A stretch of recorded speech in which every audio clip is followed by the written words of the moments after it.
pause here. Yeah. Heavy stuff, man. It's been some heavy stuff throughout the year, and you know, we had the I had to be, remotely political here for a little bit, but yes, we did have the election. Stuff happened, and there's always Yeah, gonna be, yeah, stuff happened. Some of us have to do spring cleaning. yes, social media wise, and Oh, and like contact wise. contact wise, yeah. I mean, luckily, I think the people I follow don't really follow politics, so that's good for the most part, right? Because I just follow artists and some content creators who don't really care about that stuff. I mean, of course, that those kinds of tweets do pop up here and there, so I'm not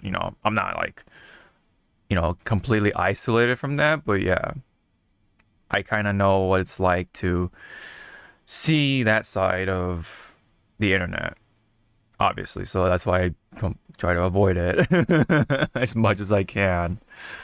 And then yeah, man, we're starting to make that transition into blue sky. It's actually happening because good old Musk has the thing where blocked people can see your shit, and of course now with the election over and with the results and everything, it's wild from what I've been hearing anyway.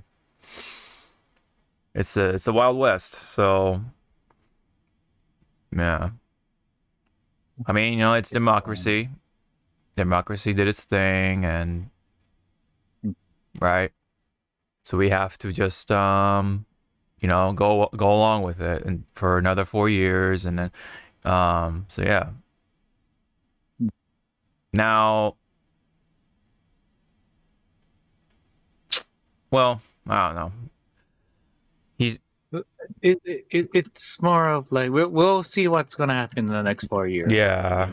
Years. We don't know what the hell's gonna happen now. Yeah, and that's the thing, right? It's you can one can contemplate all they want, but it's just kind of a waste of time. So, it's try to just enjoy what you got, and take it day by day, I guess, right? You gotta just enjoy it for what it is. So, but hey, I mean, that being said, yes, something is going to change, and it is going to be either is oh, maybe it wasn't so bad, or very annoying, or just kind of rough. But we'll get there. We'll cross that bridge, and we'll see.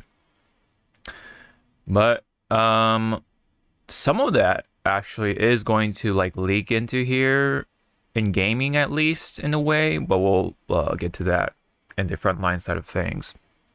But anyways, hope everyone's week has been decent or good, in that sense.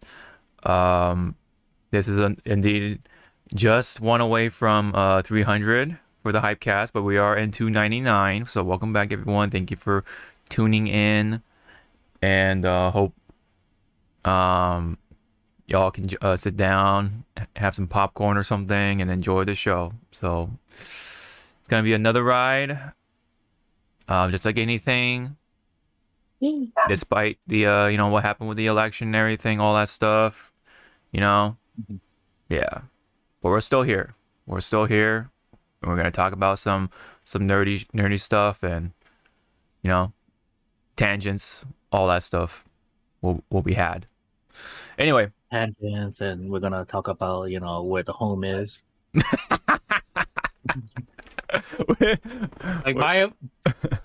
My home is how many more days until?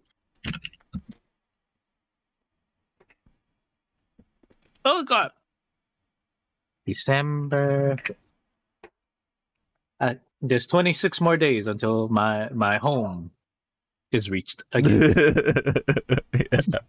Yeah, man. That's where the home is, I guess. Anyway. hopefully, yeah, you know. Oh wait, hold on. Let me. I think there's like a little fly or something. Let me try to get it. Hold on. It's like just sitting there. It's weird. Maybe it's just. All right, I got it. Turns out it was like a little moth or something. All right, got it. I mean, in the way I grew up with moths, depending on the size, that could, if it's a medium to large, it's probably one of your relatives visiting. But if it's a big ass black one and it's by your door, that means someone's about to pass away. Oh, okay. That's I don't know if it's just a Filipino culture thing, or that sounds like Filipino thing because I've never heard of that. That's interesting. because I know what in some formal way in Japanese culture. Oh yeah, like butterflies and like yeah. Yeah, the black butterfly is like a not a signal, but a Like a symbol or something. Yeah, like a symbol like someone is passing by, is like is on their way of passing, or something to that. Yeah. It's being led like, okay, we're going to the afterlife now. All of us. Right. Something to that degree or the extent. But anywho, we do have a little bit to talk about with fighting games, just a little bit. But it's just more going to be centric towards the frontline stuff and then Zenless. We're probably going to talk about a lot of Zenless and then a little bit of Apex because there are some things happening in there as well. Despite yeah. Thank you for that video that you posted. You DM'd me like earlier in the week. I watched it and I was like, Jesus Christ. Like, I don't know if it was the good direction that they're going with some of the characters, but I was like, oh god. Yeah, we'll get to that later on. So yeah, but in any case, we got fighting games to talk about for a little bit, and let's roll this. This battle is about to explode. Pop those quarters in, because the new Virtual Fighter has been hinted, or at least that wasn't a quarter. That was a yen. Yeah, 100 yen. Yeah, that's how they do it. That's how they do it in Japan, dude. That's how they do it. So, according to IGN and other sources, right, new Virtual Fighter appears to be in the works. So, there's been hints of finally what seems to be a new Virtual Fighter. So, I want to say both fucking finally. Mm-hmm. And also, why now? Why now? I mean, it's like, well, when, right? That's then now I would ask that if that's what you're going with, right? When is a good time for a new Virtual Fighter?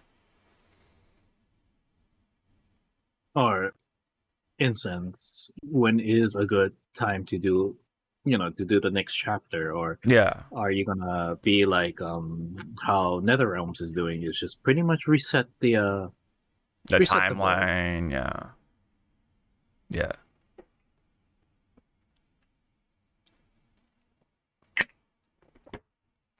But let me.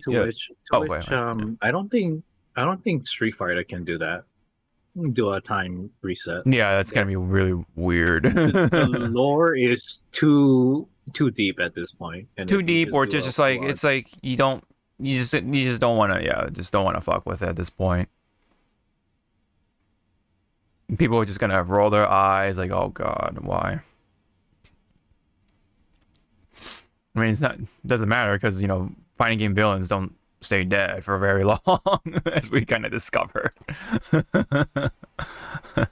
Yep, it's only the good guys that stays dead. Yeah, sadly, right? Yeah, it's like Charlie and and what's his face? Like, I mean, Charlie technically yes, but he's not. he's technically a zombie, and if I'm spoiling Street Fighter, it's like how old is that game at this point? Yeah, I don't know, dude. it's fighting game stories, so it gets ridiculous. So yeah. Now Soul Calibur can kind of do that because it already deals with time travel and all that shit. Zasalamel kind of, yeah. Yeah, and then wait, Soul Calibur, you can technically say that you can do time resets and whatnot, or bring up like new people, but you gotta keep that one person consistent, which is Ivy, because she's immortal. Mm-hmm. Yes, that's right. But she's only immortal, I believe, if I remember her lore, as long as Soul Edge is still around. Because I think like her immortality came from Soul Edge. Oh, interesting. Like a curse or something. A curse, or maybe she has like a fragment inside her chest. Yeah. That I'm not specifically don't know, but yeah. Anyways, the point being, fighting game stories can be very obscure in their own right, but it's not like Kingdom Hearts obscure. That's like a whole, man. That's like, it's like when you're trying to deal with like tangled wires, man. That you don't want to try to untangle that shit, man. Should know. No. Yeah. You know what I do with tangled wires? I get the industrial grade scissors, or get a fucking blade saw and just go get. You just cut it at that point. Pretty much, man. That's the old KH special right there. Just cut it off, man. Cut it off. But you're missing a lot of like lore and stuff. I don't care.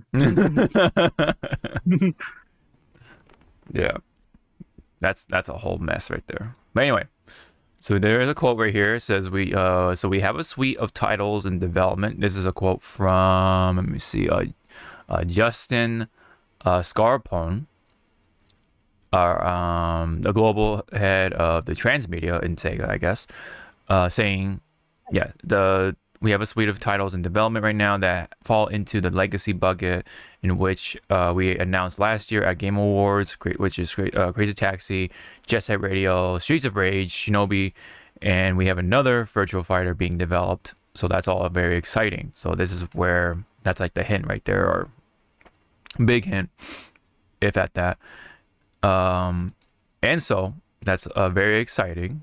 And then, in certain instances, we're doing animation series or live action films to augment that and be part of those roadmaps. So I'm assuming that Sonic is a part of the live action sort of plethora, if you will, So that's already happening, and I'm sure there will be more of that coming in the future of things, and as well as the Like a Dragon Yakuza series that we checked out on Amazon Prime.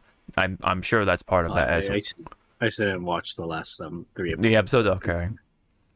I'm sure that's all part of the roadmap as well, right?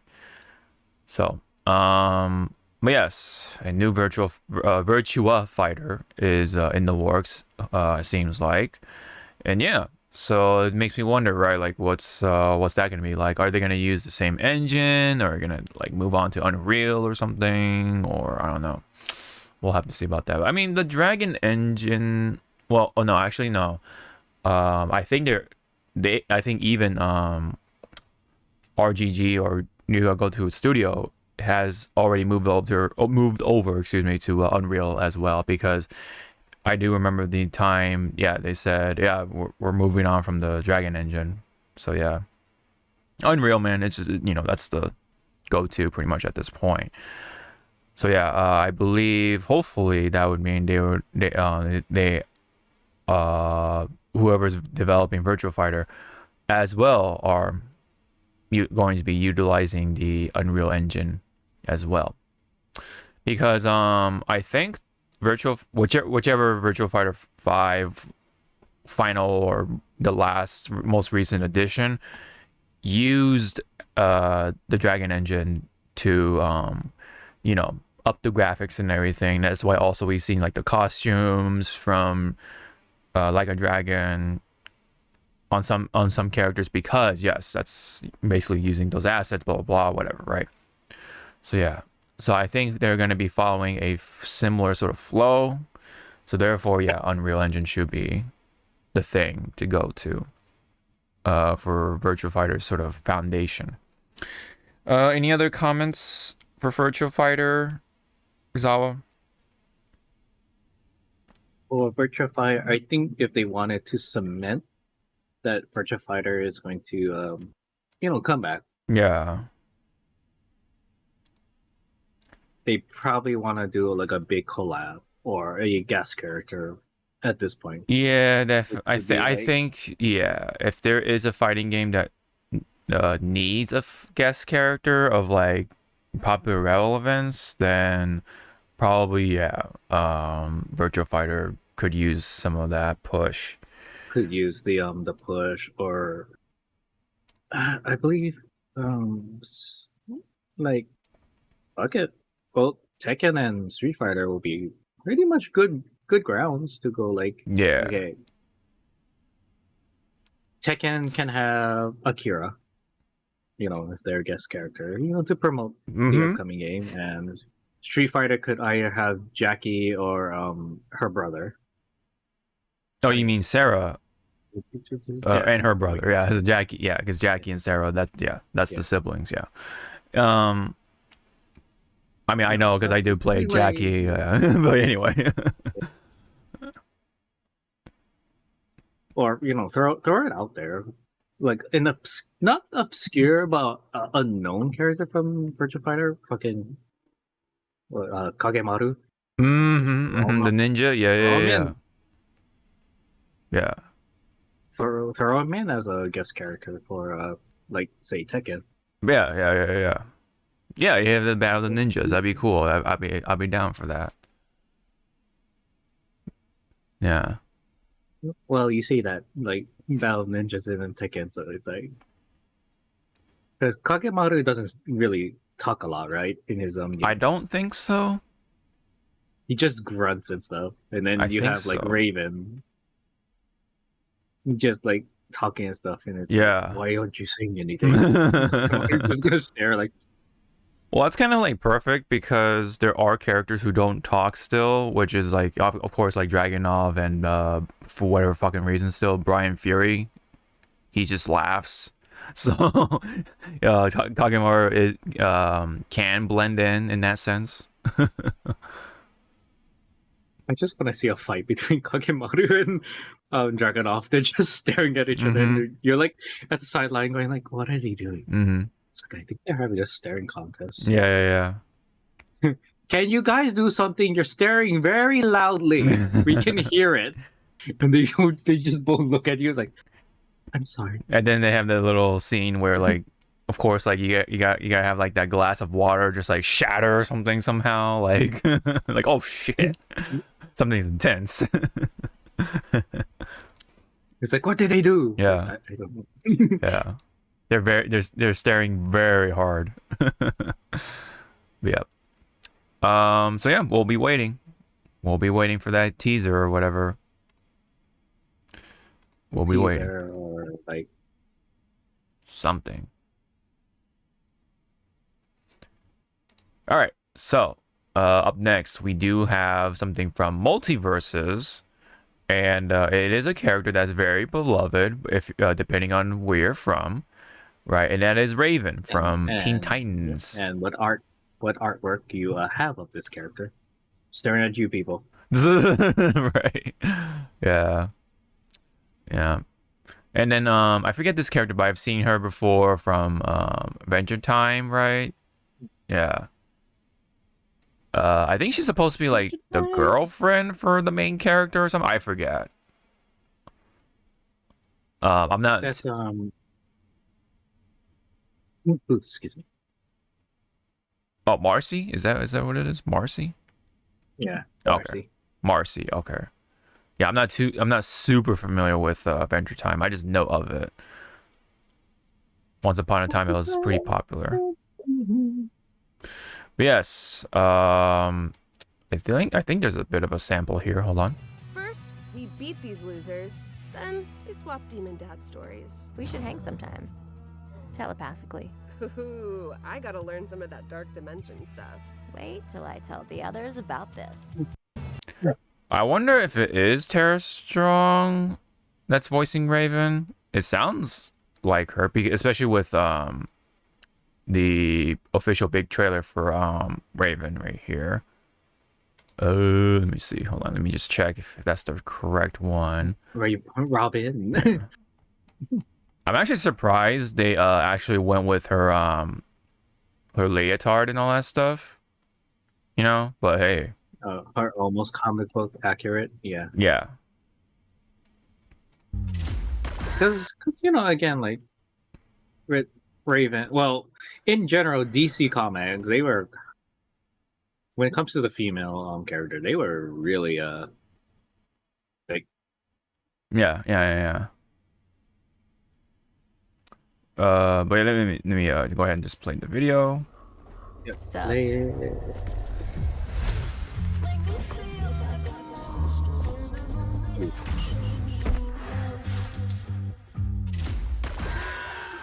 I don't scare easy.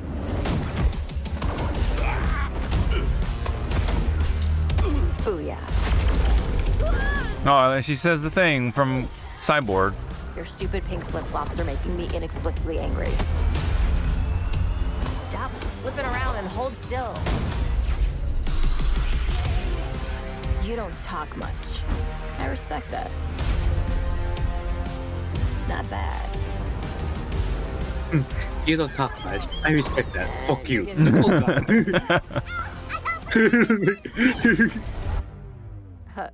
You think you're the only one with family? I think it is Tara Strong because I think she bounces back between Bubbles and I'm not sure what Raven. I need more, Harley or her dumb voice. But she looks cool. She looks fun. I like her costume design too. It's like it's the Raven. It's it's a mixture of her Teen Titans cartoon. Cartoon. And I think it was one of the comic book series. One of the comic book series, yeah. I think she also has a variant costume to go along with that, if I'm not mistaken. Yeah, because they showed it in the trailer. Oh, they did? Oh yeah, okay. Because White Raven. Yeah, White Raven, and then the hooded one right here. I think, right? I think you can switch between it, or it could be part of her attack or something. I don't know, but. And then she had the Trigon, like, I forgot what it is, but it's pretty much like she embraced the demon side. So it was like Trigon something. So like we saw it briefly. Yeah. So looks good. Yeah. I just wish she had more of telekinesis type of attacks. Yeah. Whereas, it's just kind of just like hitting people with. Yeah, I don't want to call them glowy hands, but like, I get what you're saying. And then, she hits them with a beam, a lot of glowy hands, and then, I get what you're saying. Like, she has a couple of telepathic-ish attacks. Or no, telekinesis maybe. I don't know. Anyway. Yeah. Oh yeah, you're right. There's the white costume thing with the Trigon eyes, and then the schoolgirl costume. That was very brief, to be fair. And then you get to fight Trigon as the boss for an event. I don't know if that's a new costume for Harley Quinn. Might be just a variant skin already, or a pre-existing one. And then, oh wow, look at that Batman costume too. Good addition to this game. Like, again, it will be from DC.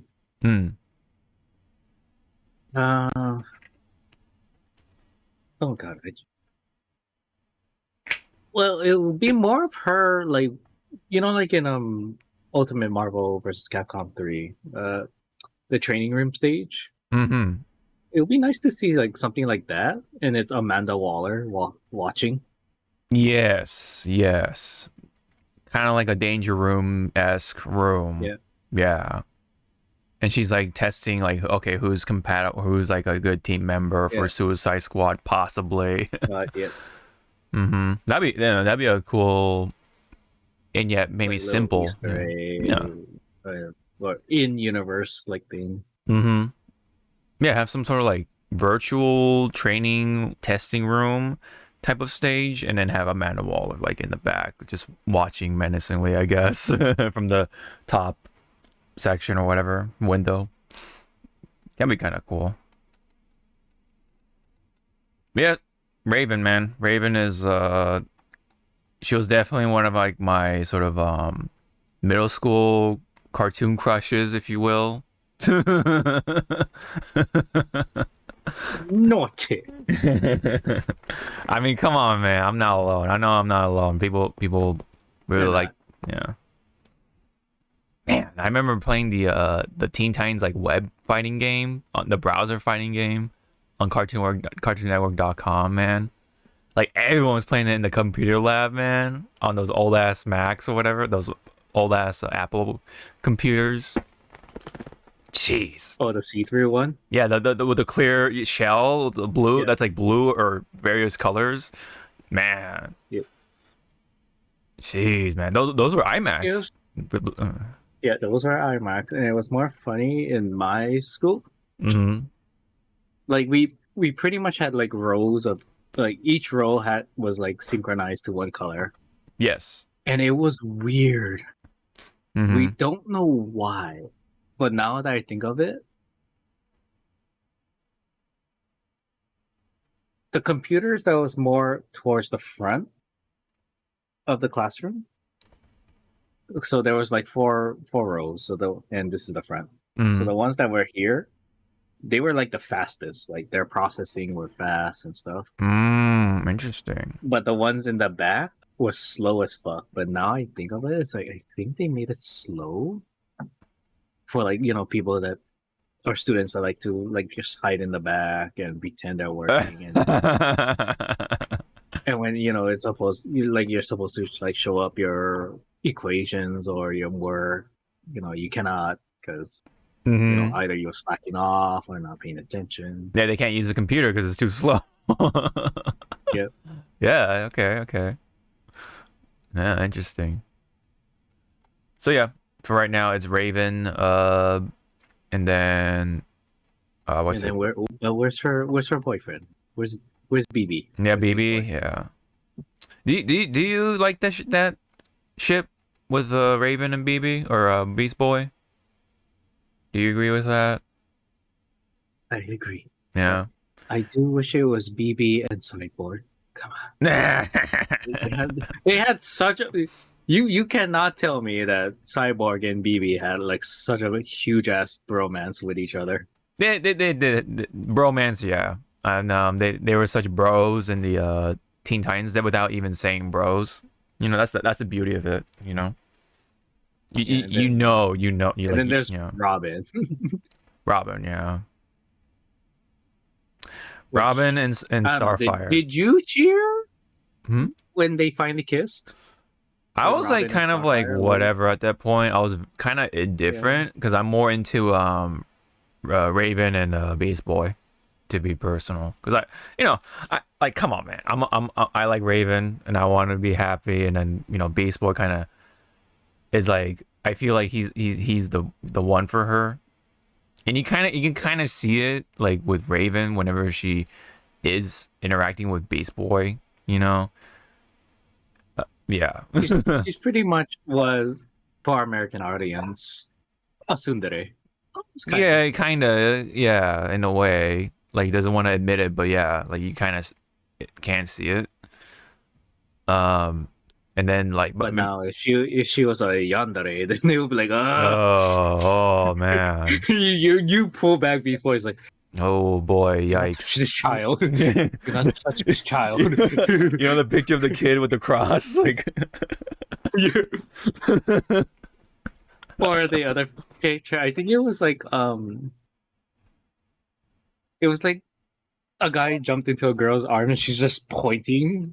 It's like that picture, that meme. Yeah, no, like, I you leave him alone. Yeah. You leave this poor child alone. No, I think I know what you're talking about. By the way, man, you protect Beast Boy, man. Beast Boy went through quite a bit.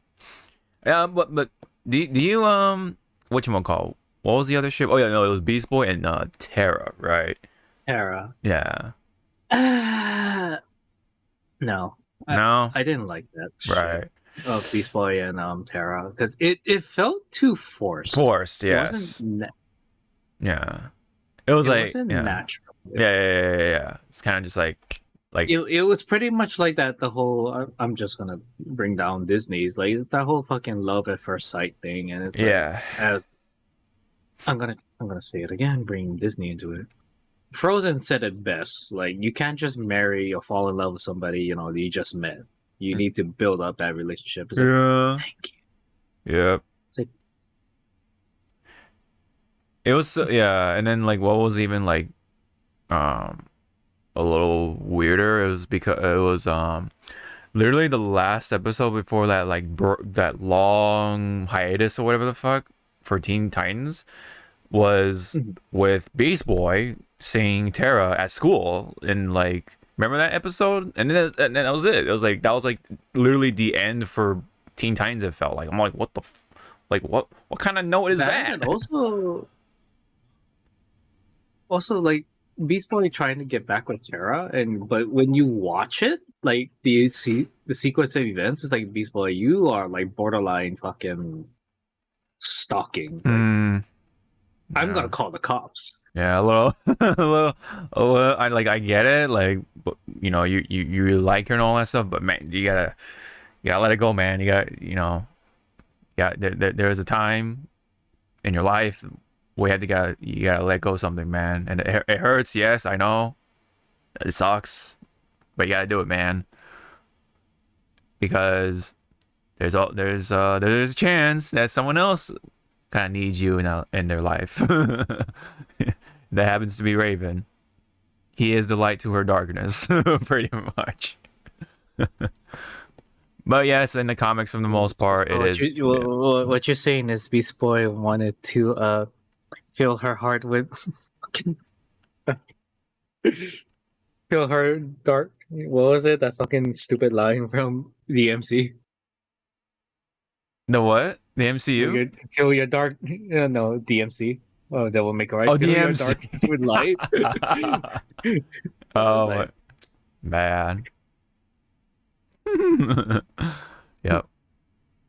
So, either way, it is a Goth Girl season, I guess. For this one, season 4. There are other modes apparently, and then new feature, I guess. Two new stages, which is both Samurai Jack. No, excuse me. There's two like variances for the Samurai Jack stage, which is looking pretty cool, and there is a Adventure Time stage. So yeah, it's nice to see the game is still chugging along, but unfortunately, whatchamacall? Oops, I think that's the same link. Okay.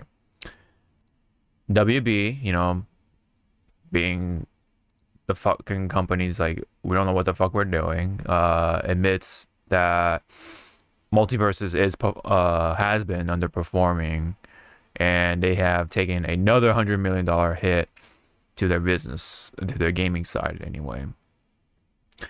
Yeah, I mean, like, dude, the game seemingly was out, but it was apparently a beta, so they pull it from the market for like 6 months, and then they come back, and then apparently in some aspects it's worse because the grinding nature and all that stuff, and then whatever else problems it has at the moment. It's like, yeah, like that's such a weird like marketing strategy that they did. It actually hurt the game a lot, because it's like, wait, and also people did throw money at the game when it was still beta. Yeah, because everyone thought it was a release already. Yeah, it was a full release. Yeah. And so like it was such a strange thing, right? And it was a really underhanded move. Oh yeah, very, let's be real about it. It was really underhanded. For sure, yeah. They should have been clear about it. Like, yeah, this is a beta, and then we're gonna pull that at some point just to we can like work on the game and stuff like that. That way, people know not to throw fucking money at it. Because, like they were literally like $60. It was like the $60 package that was supposed to be like the full game, quote unquote, where you can have like all the characters or at the launch or whatever you call it, quote unquote, and then like the costumes and whatever else that came along with it. And then like didn't like even if you did play the beta and stuff, did it transfer over? I'm not 100%. I would hope so, but yeah, I'm not 100% on that. I would assume so. But yeah, that is a question. So yeah. Unfortunately, like even though the idea and everything is great as a platform fighter and everything, that was supposed to be competing with Smash and kind of possibly paving way for like the West can also compete with Smash Brothers, right? Because Smash Brothers, of course, is like the go-to for platform fighters and all that stuff, right? That's like the name, if you will, kind of like the Coke, Coca-Cola for cola, right? Kleenex for tissues, right? We call it Kleenex. A lot of people call them Kleenex. That's a kind of name for it, right? And then when it comes to like the traditional, quote unquote, traditional fighting game, people think of Street Fighter, So Smash was that game, and there wasn't anything really competing with it. Even, I mean, yeah, you could say like, oh yeah, Rivals of Aether, but people don't really talk about it. So it's, yeah. So, but when a big company like Warner Brothers stepped in and had a studio make a platform fighter like this, it's like, oh, this could be potentially big, right? Because they have the characters for them. They have like a library of them. It's like, yeah, you have all the shit. Yeah, you should be utilizing that, And then it looked like it was coming along, but then they just kind of fucked it up somehow, and then now it's like, yeah, it's underperforming. It's like, ugh, man, such a good idea, but the execution is very, very much. Execution-wise was very like, yeah, very questionable, very, very questionable. It was pretty much the whole like, bro, what are you doing? Mm-hmm. Yeah. Excuse me. Yeah, they've been losing money from other stuff too, like Suicide Squad, and all that other shit. And then like the movies too, So that's another thing. Yep. They've been just underperforming in general. It's not just stuff like Multiverses, of course. Just all the other movies, don't forget. And then they had to do some tax write-offs, so they had to cancel the what was it? Was it Batwoman or the Batgirl movie? It was Batwoman, and then they did the Wile E. Coyote one as a tax. Yes, as a tax write-off. Yeah. To which people called them out, that the ones that did saw the first screening, going like, "What the fuck did you do this for? The movie's actually good." Mm-hmm. Yeah. So that's in the vault, lock and key, for at least for now, until I don't know. I know, it's like for now. Yeah. Until maybe they're that desperate. Do you have a friend? Do you have Sombra with you from Overwatch? No. Yeah. That can hack into the vault. Yeah. You hope so. One would hope so, but we just gotta hold that till now. But no, Warner Brothers is definitely holding that big ol' L until they just, I don't know, man. Hopefully Jamie Gunn can do something with the movies, and like, I don't know, that could be a start. and then maybe they can kind of get back on track. But I don't know. We'll see. But I do hope. It's more like James Gunn does have a roadmap, but it's more like how bumpy is that road gonna be? Yeah, right. That is the $1 million question, literally. Yeah. So I hope multiverses can still keep going, because like I even though I'm not playing it right now, like I really like the idea of it though. So I hope the idea can still like live until like again like Warner Brothers can like get their shit sorted out, and then kind of provide a clearer road, if you will, pave the better clearer road. And then whoever's developing or I guess updating multiverses, I think it's still first player or player one or whatever you call it, studios. Hopefully they can like get a clear like idea of what they want for them to produce or whatever. Because I feel like they kind of like being strung along or something, but I mean, who knows on whose fault is whose in that specific sense, but I don't know. Whatever. All right, we'll see. So that's all done and done with the fighting games for right now, unless there was another reveal or something, if I'm not mistaken or anything, but I don't think there is. So, oh yeah, that's wrong thing. There we go. Gaming news. I don't think there's anything from like SNK or anything like that. So, from what it looks like, let me see. SNK. Oops.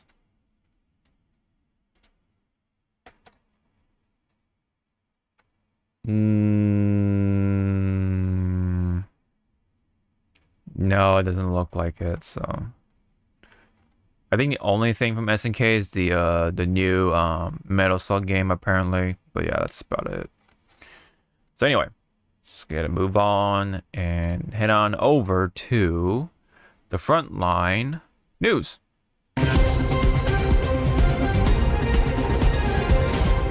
All right, so for those who are still kind of like following the Switch 2 sort of hopium train, if you will, this is kind of big because backwards compatibility has been kind of like lost in the time of gaming, but it looks like it's a lost art. It looks like, but apparently not for Switch 2, it seems like, right? Because this is straight from Nintendo with a screenshot right here from Kami. Thank you very much.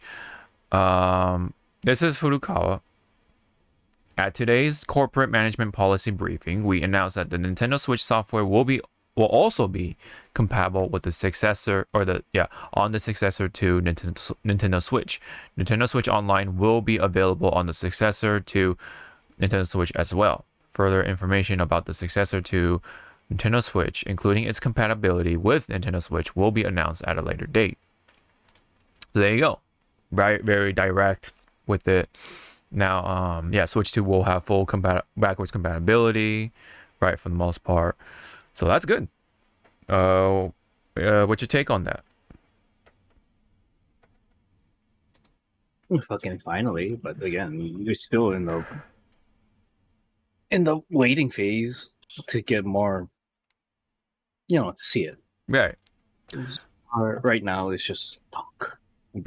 I hope there's not a catch. I hope there's not a catch to it. Like, oh, you have to just subscribe to the whatever that extra the expansion pack. What do you call it? The expansion online? Yeah. Like, I hope they don't do something like that. Or let's chuck it up to the beginning era of what was it? The Xbox phase, where in order to use our machine, you always have to be online. Oh yeah, the Xbox One sort of conundrum it had. Yeah. Holy crap, that was such a No, that was a disaster and a half, man. Remember, that was when like Sony was like pretty based, and they were like, oh, this is how you share a game, and then Game, I know. It's like, yeah, because what was it like? Microsoft was like saying you have to go through like hoops and ladders, and you pretty much. it was like a time thing and stuff. Sony, I did like had like a video ready, like what, like it was like a few super days. ass fast. Yeah, it was like just a few days after, not even, you know. And they're and you knew that they were trying to like laugh. They were trying to be serious, like this is how you share a game. Thank you. It's like, no, they had a shit. Looking at, yeah, they had the shit eating grin. Yeah, exactly. You're just looking at Microsoft going like, well, right. Yeah.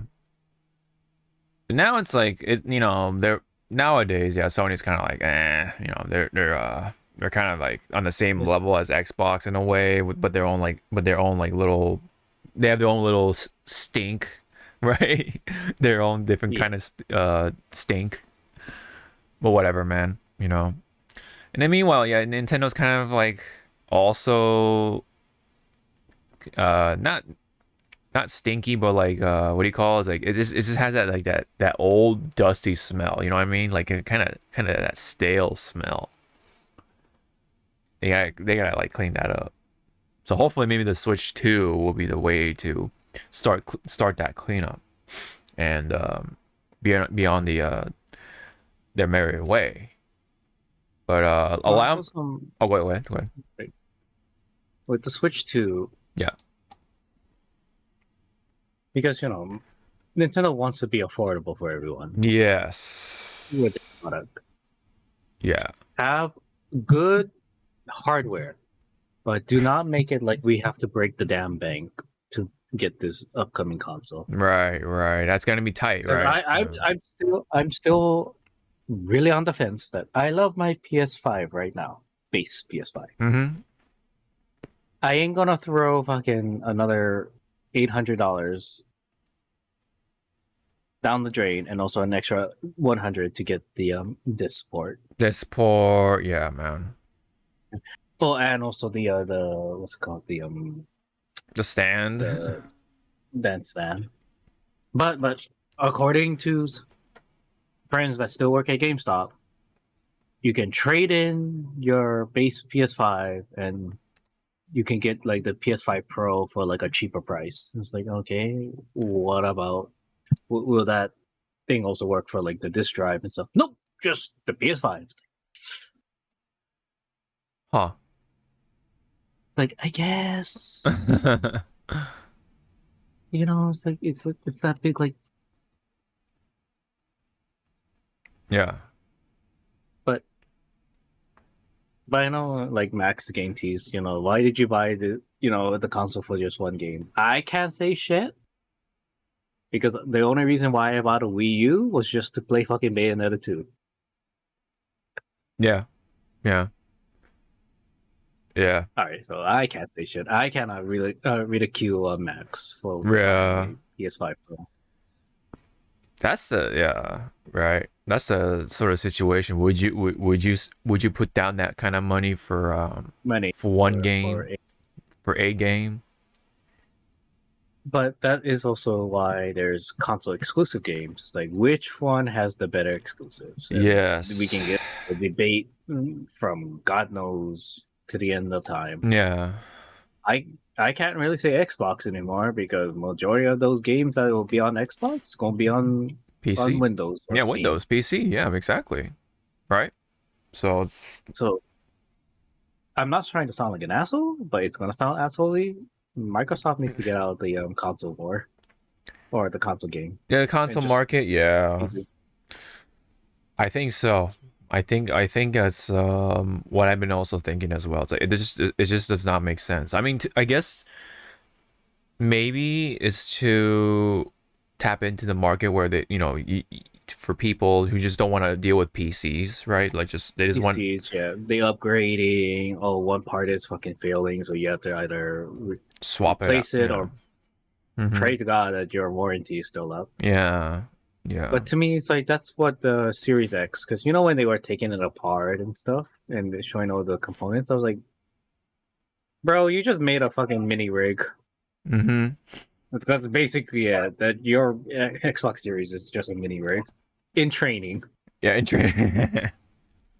my little first PC. Basically, the easy bake oven. Hey, those shit was good, but they weren't healthy for your ass. You don't know how many times I went over to my auntie's house to use my cousin's fucking easy bake. To which my auntie would be like, "You can bake."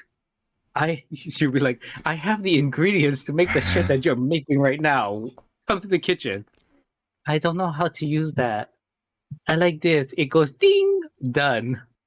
And she's like, "Oh my." Yeah. Man. Yeah. So, but there is a cloud at least over my head in a way, because when it comes to consoles and video games and stuff like that, because of the election, because President-elect Donald Trump is known to have these tariffs and all that stuff, right? And so tariffs basically is a tax on imported goods and pretty much like anything outside domestic. So well, what's a part of that? The international sort of market, video games, right? So yeah, that's going to be scary, because in a way, and just very, very annoying to say the least, because that could mean that these video games are going to cost more to buy, right? Consoles, the discs, all that stuff, right? And so that could be a sign, right? The start, if not just the reason, right? The nail to that coffin for physical games, discs, right? And only for the digital market.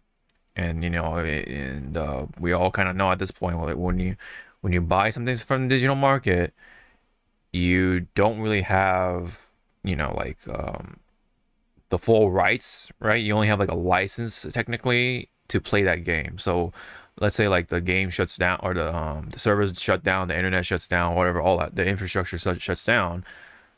You have that possibility of not being able to play it, because it's very tied to online, that whole digital thing and all that crazy stuff. So it's looking pretty cloudy or grim or whatever, possibly for us gamers, right? Because of that. As you or Daniel Ahmad has pointed out. Now, yes, this is a theory, but this is likely going to happen, I feel, because yes, Trump is very strong on the tariffs, right? So,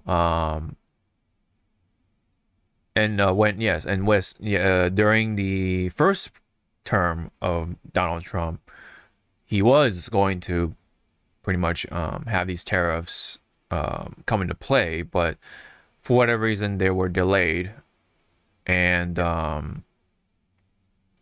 so we didn't get to experience that, right? Luckily, but yeah. So, and yes, and because a lot of things are made from China, right? Which includes video game consoles. Yes, that's also going to increase costs likely if these tariffs are put into place. And so yeah, video games are gonna go up by 25% possibly. If this is all going to be set in place. So it's gonna look rough, on just trying to just get a video game and shit. So any comments on that and this particular part of the situation?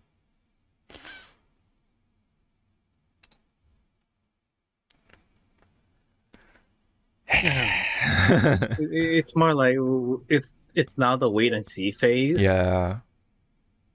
And then it's I don't know. We could edit this out, but or just keep it. I'm gonna say it. When shit hits the fan, I do not want to hear people going like, "What? What? Like, how is this possible? What's happening?" It's like, bruh, there were signs already. You just refuse to see it. Mm-hmm. We saw it. Yeah. Yeah. So jeez, yeah, right. So so possibly according to this, at least this article anyway, it might go up to 40%. So this is like just man. It, yeah. I kind of want to see how much my wallet's gonna bleed. Because what's the average cost of a video game right now? It's like $59.99. Yeah, ish, but more and more is gonna be 70 or 69.99. Yeah. So with a 40% increase, that's a $23.99 increase. So $59.99. So your base Final Fantasy VII game base form is gonna equal about $84 without tax, and then tax is gonna bite the fucking ass. Yeah. Yeah. I don't know. If the tax is gonna hit hard, it's gonna be a hard 4 years, maybe. Unless it's gonna go in effect. Like in my head, I want to say it's gonna go in effect, and it's not even gonna be a week, and people are already gonna complain, and then they're gonna have to reverse the damn thing. And go. I would like, oh, hope shit. so. And not only that, but like of course corporations are gonna fight back on that because yeah. Well, corporations are gonna fight because they don't want to pay the extra money for labor to go feed the supplies and demand. Mm-hmm.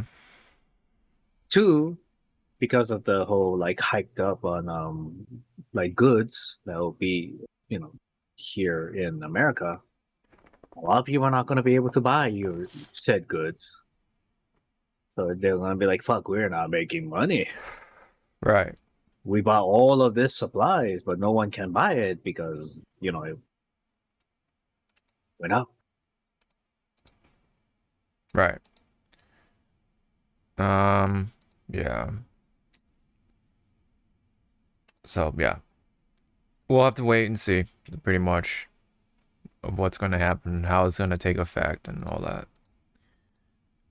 So we'll see.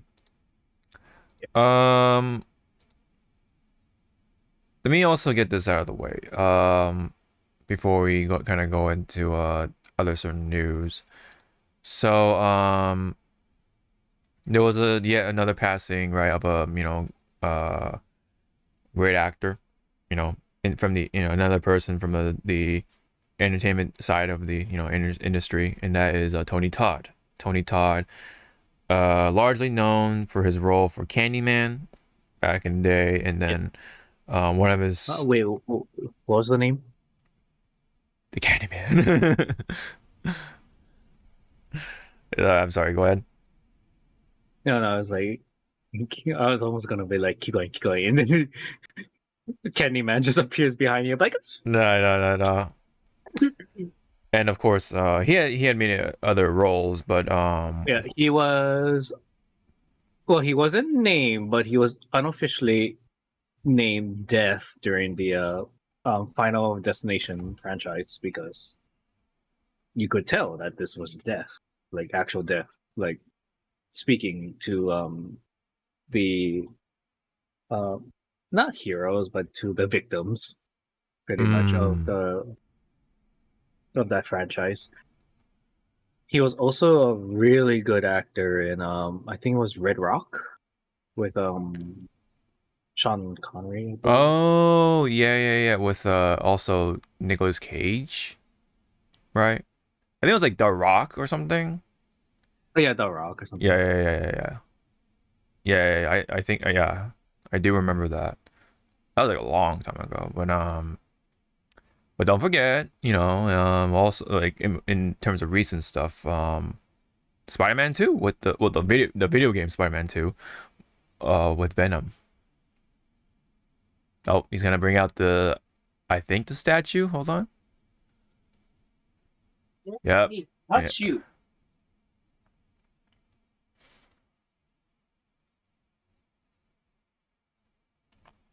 I'll fix this. There we go. That's the famous 19 inches, right? 9 inches. Yeah. 19 inches of Venom, right? Yeah, the statue of Venom for the collector's edition for Spider-Man 2. Marvel Yeah, it was. Yeah. It was a good investment. Yeah. Look at that ass. Mm-hmm. Oh, no, you can't see it. Yeah. Look at it. Yeah. Look at the boobs of this beautiful woman. Move, chair. Yeah. Yeah. Yeah. Mr. Tony Todd was many other things, and he did his roles with flying colors. Oh, let me. Would have killed me just now. Yeah, I was saying he had many other roles besides being Venom and all that stuff. And he nailed his roles with flying colors, in his own way. Of course, he had his own spin and everything. Yeah. So, do you have any words for Mr. Tony Todd?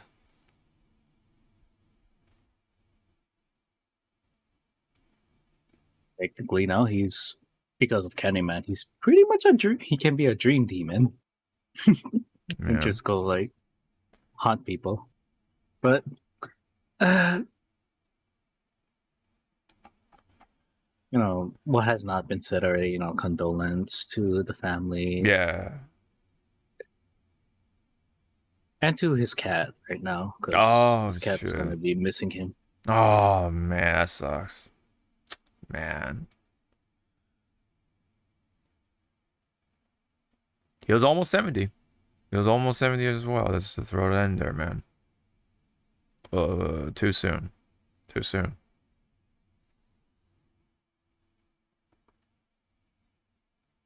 And like the stories I heard of Tony Todd, he's like a really down to earth guy. Like, you could just sit down and he'll just talk and just start talking about something, and then he'll just jump in. If he is knowledgeable, he'll put in his 2 cents. If he didn't know that much, he'll ask those questions like, oh, so if this is this, and it's like, yeah.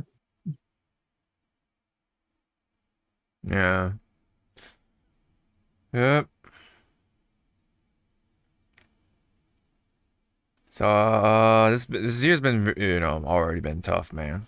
Tough enough. Like we've been kind of hinting in the beginning, and then throughout the years, right? Been losing some good people in the industry, including Lance Reddick and all that stuff, man. Yeah. And then not too long ago, we lost James Earl Jones, and stuff, man, tough stuff. What else can be said, right? He was Venom, He let me try to go find and see a clip. I think I thought I had it, but let me see. There's a lot of Candyman stuff. Oh yeah, he was Darkseid. In one of the DC movies. I forget which one it was. Mm-hmm. Because I know it's that Darkseid that fought against Trigon at the end.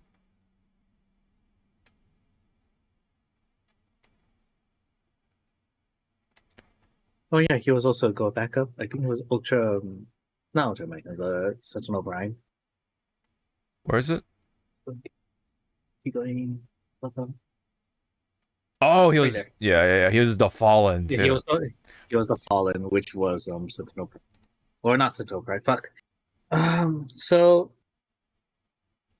I'm one of those people. The Fallen had the crest. Like if you blow up that picture of the Fallen, he actually has the crest of the Decepticons. Like he's the first. You have to go like the forehead and down. His forehead and his face makes up the crest of the Decepticons. Oh, okay. Like, like kind of around here ish. Is that what you're talking about? Okay. Yep. Okay. I'm okay. Right. Well, yeah, he was like one of the primes, right? And then but he was like the first Decepticon or whatever. Yeah. Yep. And then he was also Dreadwing in Transformers Prime. So yeah. I was just right there. I think I saw the clip a little bit. Yeah, there we go.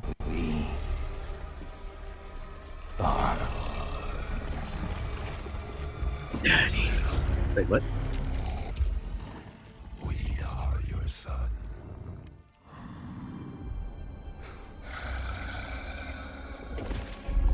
Look at us.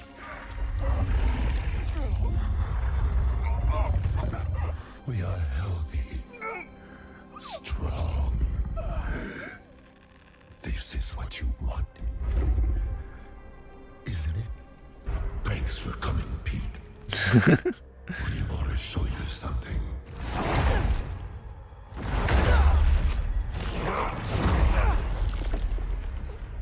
Harry, what are you? We are healed. Finally free. This is where we became best friends. Yeah, it is. And now it's where we become brothers. You want to join us?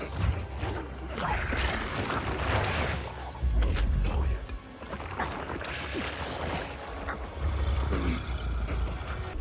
It'll be over soon. The meteorite. You took it from us. Here's us now. Give me back my friend! We are your friend. Why did it cut off right there? I don't know. I was like, I don't remember that in the game where Venom swore, "We are your beef." It's like, yeah, downloaded the wrong game, I guess. Yeah, but no, no, he definitely nailed Venom very, very, very well. I feel. Now I didn't play the game, but just from looking at the clips and everything, yeah. He nailed that role with flying colors, like I've been saying. So another bright star has disappeared too soon, man. Like I've been saying, man, you hate to see it. So rest in peace, Mr. Tony Todd. But your accomplishments will not be forgotten for sure. It is forever engraved into the what's a good word for it? But I mean, it's forever in our little. Well, at least in somebody's childhood for sure. I mean, whatever kid played Spider-Man 2, but like Candyman, all that stuff engraved into the childhood and all that stuff forever and ever. All right, so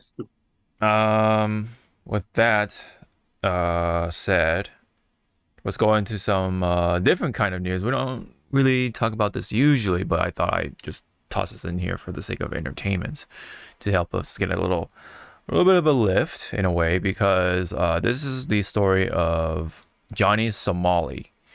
So are you familiar with this name or this person, Johnny Somali? I'm not really familiar about the person's name, but I've been seeing like a lot of like floating in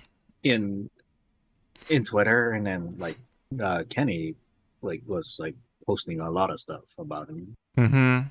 Yeah. And so I know what happened and why he's there and stuff, but still I'm like, Jesus. Yeah. How bad did you have? Did you do over there to escalate it that high? I don't know, but so Johnny Somali, for those who don't know, is a streamer, obviously, but now I don't know about the stuff before him being a streamer, but while streaming, like a lot of his content involved just being a nuisance to people, and at some point he went to Japan. This is kind of where he kind of started to pick up, I feel. I think he streamed on Kick during that time. I think I'm not, if I'm not mistaken. And then maybe on YouTube. But anyway, so him being a nuisance, right? He often went into like these trains, right? Like this kind of. But this picture's in Korea, but same idea. So he went in on the trains and basically sat down next to people and just like yelled just a bunch of nonsense. Like he kept like yelling about the stuff about like Hiroshima, Nagasaki, and that sort of specific context of the bombing and everything, the atomic bombing, all that stuff. And then he was on the streets just being a complete ass. Like he's just like a like your most like typical standard definition of like an internet clown, right? So he was that kind of streamer, right? Just an absolute, just like a fly that will not go away no matter how much you swat away at it, right? So it went to that point where like he was arrested in Japan, and then he got banned from Japan, so he couldn't travel there anymore, right? And then at some point, of all places, he went to Israel, and there was a video of him bothering a police woman, saying some rather just like obscene, just like why would you say that to a police woman, right? Kind of stuff. And of course, the police stepped in, they arrested him. I'm assuming he's banned from Israel as well. And then pretty much like maybe stuff happened in between, but next after that, he winds up in South Korea. And one of the things he did in South Korea to set off the whole situation there alone was he was doing some stupid shit with the statue or something of a woman or something, I think. I don't know like the significance of that particular statue, but there might be some significance behind it. Maybe it's like a historical figure, I don't know. But but whatever. He was just being an ass. He was just being himself, desecrating it. He was like, doing some like, sexual shit or whatever, right? Just being himself, whatever. And of course, him streaming it, right? Of course, that caught the attention of the Koreans, right? The South Koreans. And so that was like, literally, that, the meme, right? That was a moment they fucked up, that was a moment he knew he fucked up, that moment, right? And what happened next after that was basically just a bunch of Koreans just went after him and just start beating his ass, like just like every day, pretty much, like when he was trying to stream, like they just clocked them, right? That's why you kind of see that bandage over his eye, like that's one of the scars he got.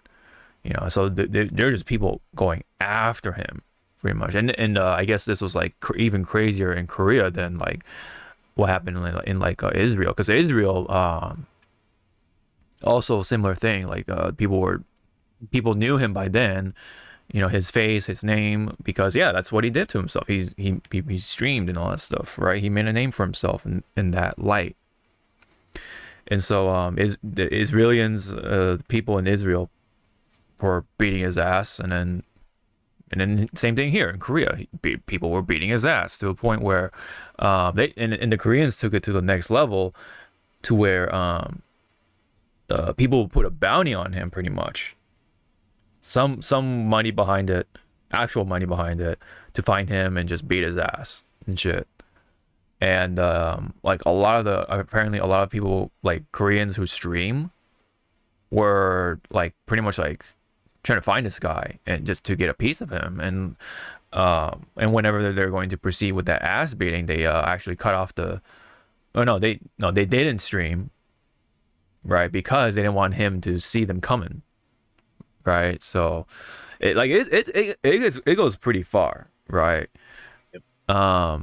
It was like wow, you know. I don't think there's any like particular video of his ass getting beat real bad, but there's like, you know, a couple of clips of him getting punched once, and then there's a dude, like, he had a sword and everything, man. It was getting crazy. It was getting crazy. And then now I guess he got arrested, and now I was hearing stuff like after he was getting arrested, like he was barred from leaving, so he couldn't even leave Korea. Yeah. So he like, it's like, wow, they don't want him going anywhere. And so now he I guess he was found guilty in Korea, in the Korean court, and now he's going to jail for 10 years. Finally. So that is pretty much kind of like the end of that chapter. Yeah, so like, yeah, he's just crazy, dude. He's just fucking like, I don't know what is up with this guy. Like, he just could not stop just being a nuisance, no matter how much of his ass got beat, you know. And then yeah, there's a bit of it right here. I don't know why it's like in that perspective, but yeah. Tomorrow. Yeah. So he just like he just steps out of the building, right?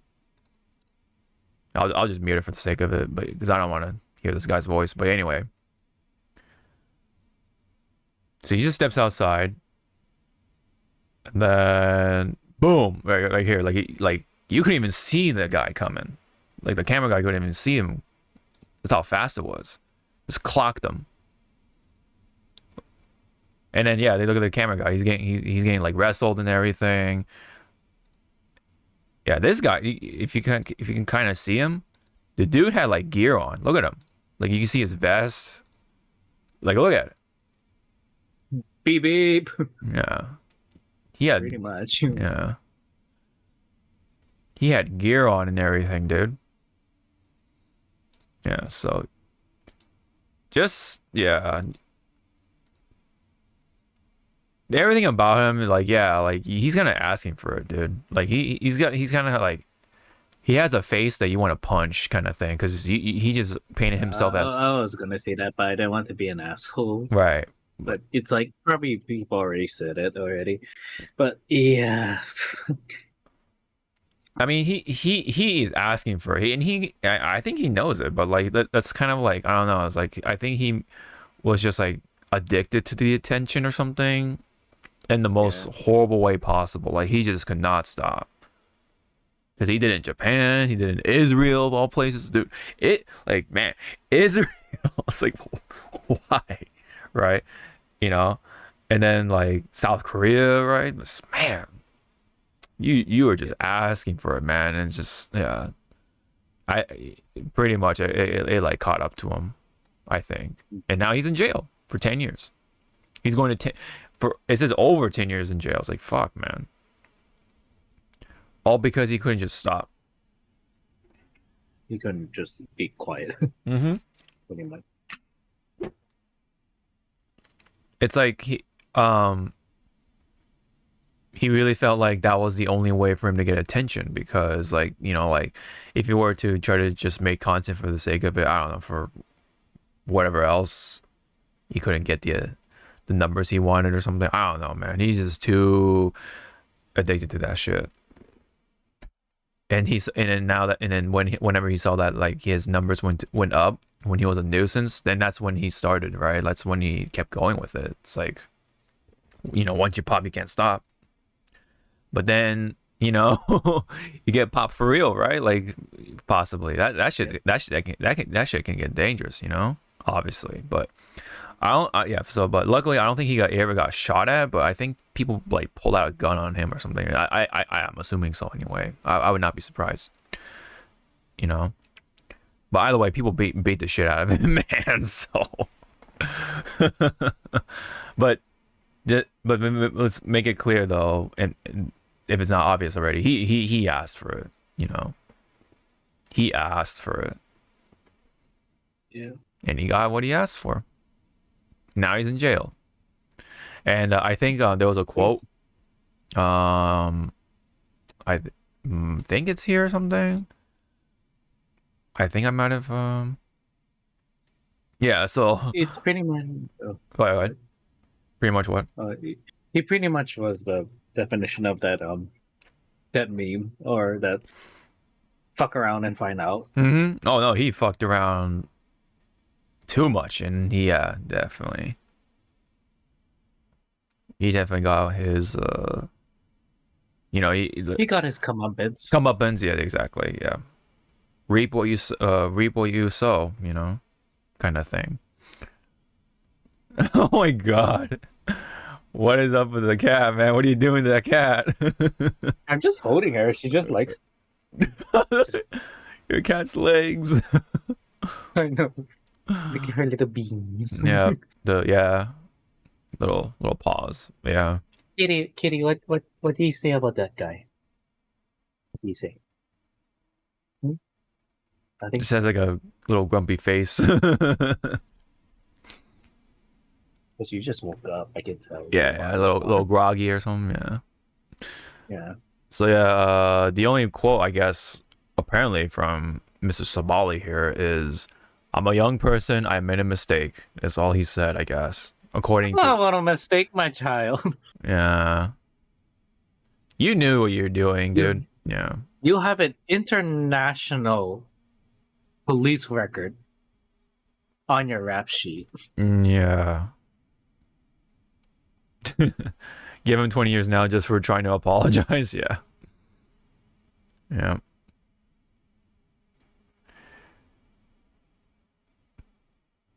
It's pretty much sit down, Yeah. Yeah, he just annoyed the shit out of people. That's what he did.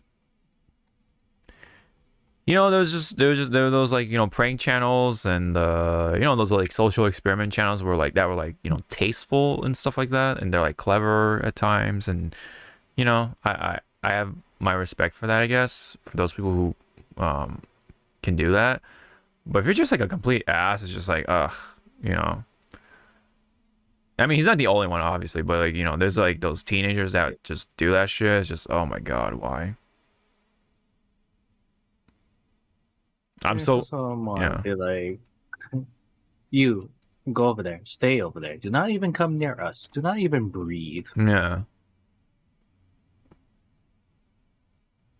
I'm glad I'm not ever in that sort of situation whenever I like walk outside or whatever, or like whenever I'm like at the beach or whatever. I'm so glad people don't do that shit. And it sucks too, because it gives people like who want to do that like as a genuine thing, like a genuine hobby, to just like vlog and whatever. Just talk about their life and all that stuff, like a bad name, because they get lumped together because of those fucking people, man. So like whenever like certain people like see a person vlogging, it does that trigger thing, and it's like oh, that person's gonna be a fucking nuisance or whatever, or I don't know, right? Yep. You get labeled that because of those fucking people, but whatever, it is what it is. He's in jail, so usually people like him get their up and comings, they get what they deserve, and they eventually face the music, right? They're pretty. Yeah. They're pretty much the.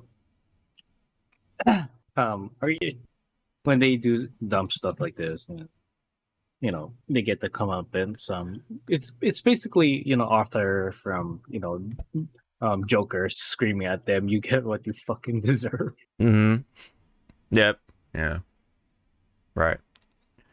No, I mean, is he going to do all 10 years or whatever in jail? Probably. There's a possibility of not. But then again, I don't know how things work in Korea or South Korea, so probably not. I don't know. You might have to do all of it, maybe even more. I don't know. We'll have to wait and see. Because, yeah, Korea has their own way. And I'm no expert in that by any means. So, but he is in the place where he should be for right now until he hopefully realizes, yeah, this shit was stupid. Now he wasted 10. He's wasting 10 years because of that. All that just for what? All for what? Right. To gain like a few thousand views. Yeah, pretty much, right? Pretty much. And what, some like pocket change, It's pocket money. It kind of sucks too because it's like, I'm sure most people who watched him were doing the thing, what do you call it, like the hate watch or whatever. Like you just watch to see his downfall kind of thing. But to him it's a number, so like it adds up, right? Like it's like, oh, I have this many people watching. That means, yeah, they want to see this stuff from his eyes, right? But on the other side, it's like people watch him because they want to see him like get punched or whatever, right? Or something happen to him, right? They want to see something happening to him, sort of stuff. So it's almost like what's like the word for it, right? It's not irony, but like, I don't know, reverse effect. I don't know what the term is, the specific one is, but yeah, it definitely gives that wrong idea, and then it kind of just spirals out of control to that point. So all right, let's head on over to the last thing on the front line and continue on. But this is kind of an update for Power versus Pokemon company / Nintendo. This is an update to that. And basically what's happening is that they're demanding for quote-unquote damages and asking for 10 million yen, which is, if you convert that for right now, is $66,000 for the Power lawsuit. As they claim that many patents of Pokemon were infringed. So for the people who are reading this and think, that's it? I'm sure there are more. There's more to it, like, not just the whatever, like what, $66,000 worth.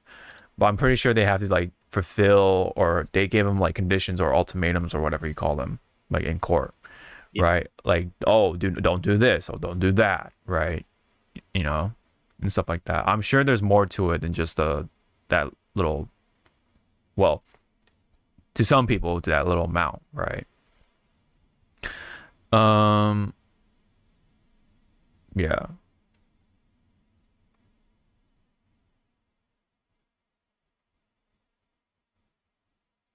Yeah, so I think somebody is saying it best. This is to anyone saying it's just nothing and pay and move on. No, if they just pay and move on, they're normalizing companies for, yeah, it does normalize. Yeah, it normalize companies, that companies can patent game mechanics. Just imagine if Doom had a pattern on FPS, a patent on FPS, all the other FPS games would have been prevented. Yeah, so it's basically saying like, yeah, it's like kind of actually normalizing the trend of like, yeah, you can, if you have a patent on it, you can sue them, blah blah blah, whatever, for infringement. Yeah.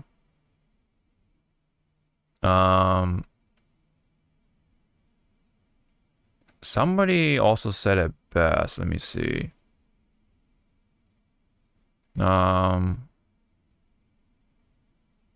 Yeah, that's one of the pay it and move on comments. Yeah. Let me see. Damn it! I wish I actually screenshot it or something at least, but there has to be more to it than that. Like conditions they have to fulfill.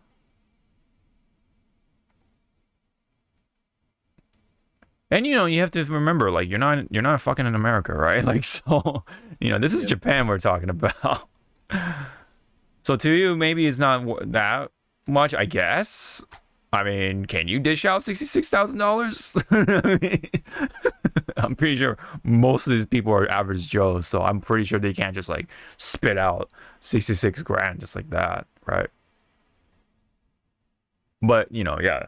To be fair, I guess in the terms of corporate, yeah, like that seems nothing. But you also have to remember this is in Japan, and also you have to see like the long-term effects and stuff around it too. It's not just like what's in front of you,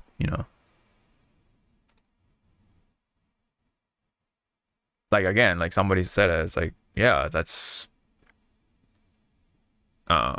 possibly normalizing big companies going after like the indies and all that stuff, like smaller companies for just game mechanic stuff, man. That's some petty shit, yeah.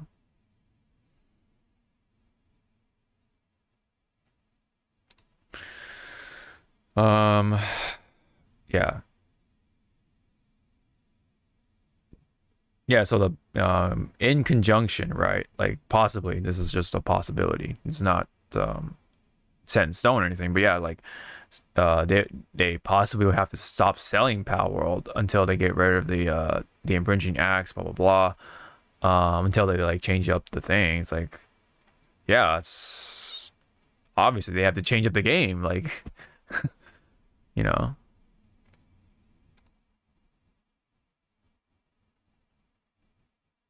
Yeah, definitely. That obviously people don't understand the repercussions and stuff like that. Do you have any comment on the situation?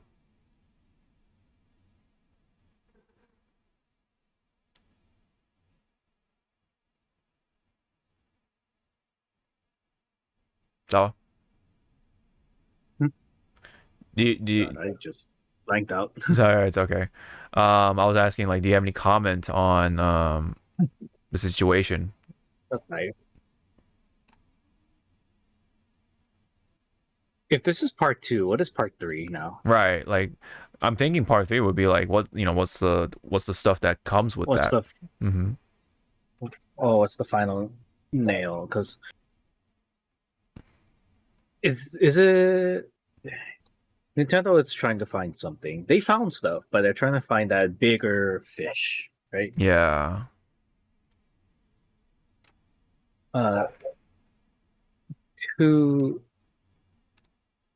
Because what isn't there like some games that are or some apps that it is Nintendo, but it's made by like companies in China and stuff. So what I'm thinking is that because of this whole Pal World and Nintendo cracking down and stuff, it's not gonna look good for Nintendo side at the end of this whole thing, because it's just gonna deter like companies to work with Nintendo, going like, wow, if we ever made a game that almost resembles like Pokemon or like Zelda and stuff. Yeah, they have to like ask them. Yeah, they have to like get their permission. Are we gonna get hit by a big stick? That's why if you remember what was that? It was a really good series. Darksiders. The one with the four horsemen. Yes, yeah, I do remember. Because my friends keep saying that, oh, this is so Zelda-like because of the dungeons and stuff like that. Like, maybe you shouldn't say Zelda-like, because there are people that could snitch and go like, hey, but thank God that didn't happen with Darksiders when it was building up. But for now, in my eyes, because of those quoting, Nintendo is wasting more company money just to crack down on this to get what? Not even like 1/10 of what they are spending for like lawyers and stuff to crack down and stuff. Yeah. I mean, that could be a thing, but I don't know. Maybe it seems all calculated or something. I don't know. Maybe they didn't pay that much for their lawyers. I'm not sure. I don't know. Because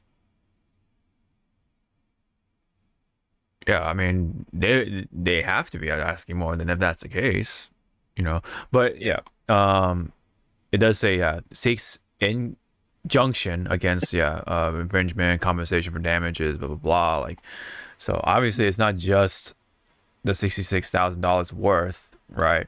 There has to be more than that, right? So that's probably part 3 of finding out like what is the conditions, right? So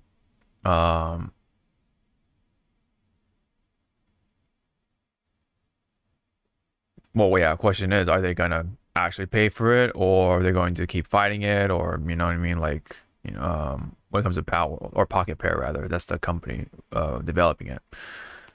Are they gonna just, well, like people say, like pay and move on kind of thing? But yeah, if that's the case, then that could, set a precedent, right? But that can also bring, like you're kind of saying, like the whole like, well, if you're gonna act like that, Nintendo, then then we don't feel comfortable working with you or whatever, possibly,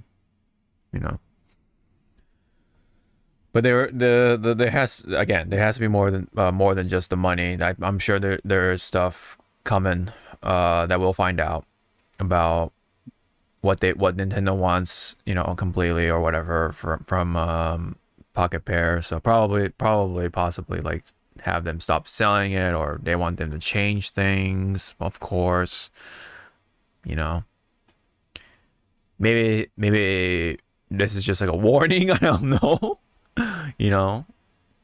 A warning shot. A very expensive warning shot. Yeah, a 10 million yen warning shot. And then it's like, oh, if they do something else, then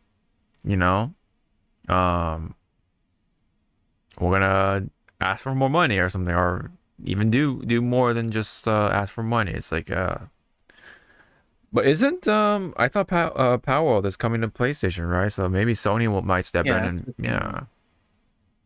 Sony might be like that peacekeeper going like, hey. Yeah. Or it could be like that one scene. I mean, have you watched the last chapter 4 of John Wick? I don't think so. No, I don't think I have. No.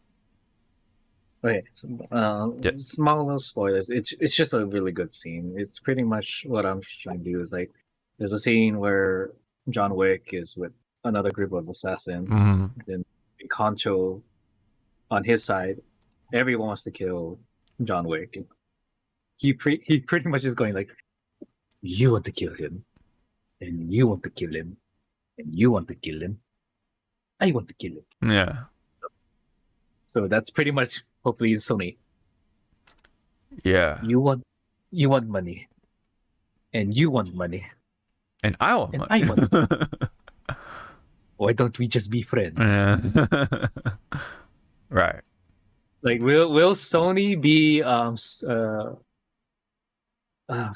it Sweden or is that neutral country? It's either Sweden. Sweden. Yeah. It's like Sweden or Swiss, or Switzerland. Or Switzerland. Yeah. It's like it's that neutral country that, hey. Right. Yeah. Yeah. Also, that power image. I I don't know why my head looked at the coins. I was like, is that Bitcoins? Because if it is, that would be more fucking hilarious. Mm-hmm. Yeah.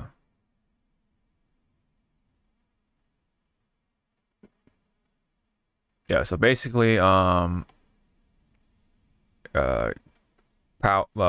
pocket pair are going according or responding accordingly, I guess, and they're still going to continue the case. So they have not proceed with paying it just yet. So again, we'll see. All right, so that's it for that. Let's head on over to the games news, and that's what we're gonna be talking about. Zenless, but let's hit this. Mommy. Yes, mommy came to play because Yanagi. Mommy or big sister. That's the thing. Yeah, that's kind of a weird like in between, right? She is a mother figure to Sokaku, yeah. But everyone in the precinct, looks up to her like big sister. Yeah. Big sister. Yeah. But she also, if you guys never watched the this I'm just gonna call it origin story, pretty much. Yeah, it's an origin. Yeah, kind of an origin story. It depending on how cheesy you like stuff or stuff. Yeah. It's actually well done. Like the pace is well. Yeah. There wasn't a lot of like, back and forth like, well, it was your people that attacked us, or it was us. It was like, no, they got straight to the point. Yeah. When she said it, wait, why are you guys still fighting when the people that actually started the fight are already gone? Yeah, they're already dead. Yeah. Like, it's the whole like sins of our fathers kind of thing, and yeah, and then you were talking to someone that was like pretty much like comparing it to Princess Mononoke and all that.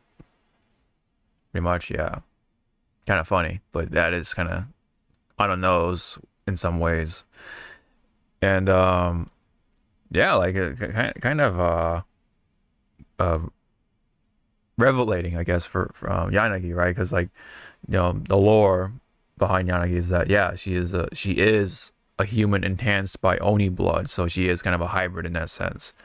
And now she is the sort of adoptive mother / guardian of Sokaku, who was the little sister of that demon, who was like the leader, and gave her blood to Yanagi because she was pretty much dying, right? And now she kind of carries on the leadership of the Oni tribe or clan, and she kind of is like the what's the term for it? Not ambassador, but like she represents. I think ambassador or a representative. Yeah, that's the word you're looking. Yeah, for the Oni clan. So yeah. Because again, like she's out there to prove like, hey, the Oni clan is not, they're actually, as she said in the short, they just want to be citizens. Mm-hmm. It's just I guess the steps that it took there was a little rocky, to put it mildly. But thanks to that little one, yes, in their eyes.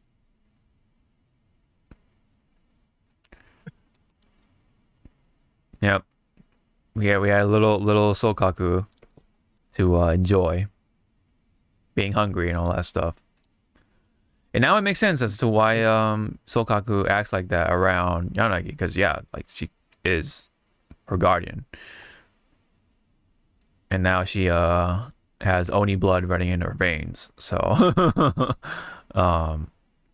yeah. That's kind of cool though. I wonder if later on like throughout Zenless's game life. Yeah. I want to see the after effects. Yeah, like you get Oni Yanagi. Having, yeah. Oni that form. Or it's either she has Oni form, or I don't want to sound like a downer. Maybe the Oni blood, coursing through her veins is actually killing her. Right. Like, yeah. Because we don't really know the science behind mixing human blood with Oni blood. Yeah. Or is one actually trying to dominate the other? She's just slowly dying. Right. Or the other like sort of path will be assimilating to the Oni, right? And now she becomes essentially more Oni than human. Well, more, shows more Oni characteristics, right? By having horns growing out or something. I don't know.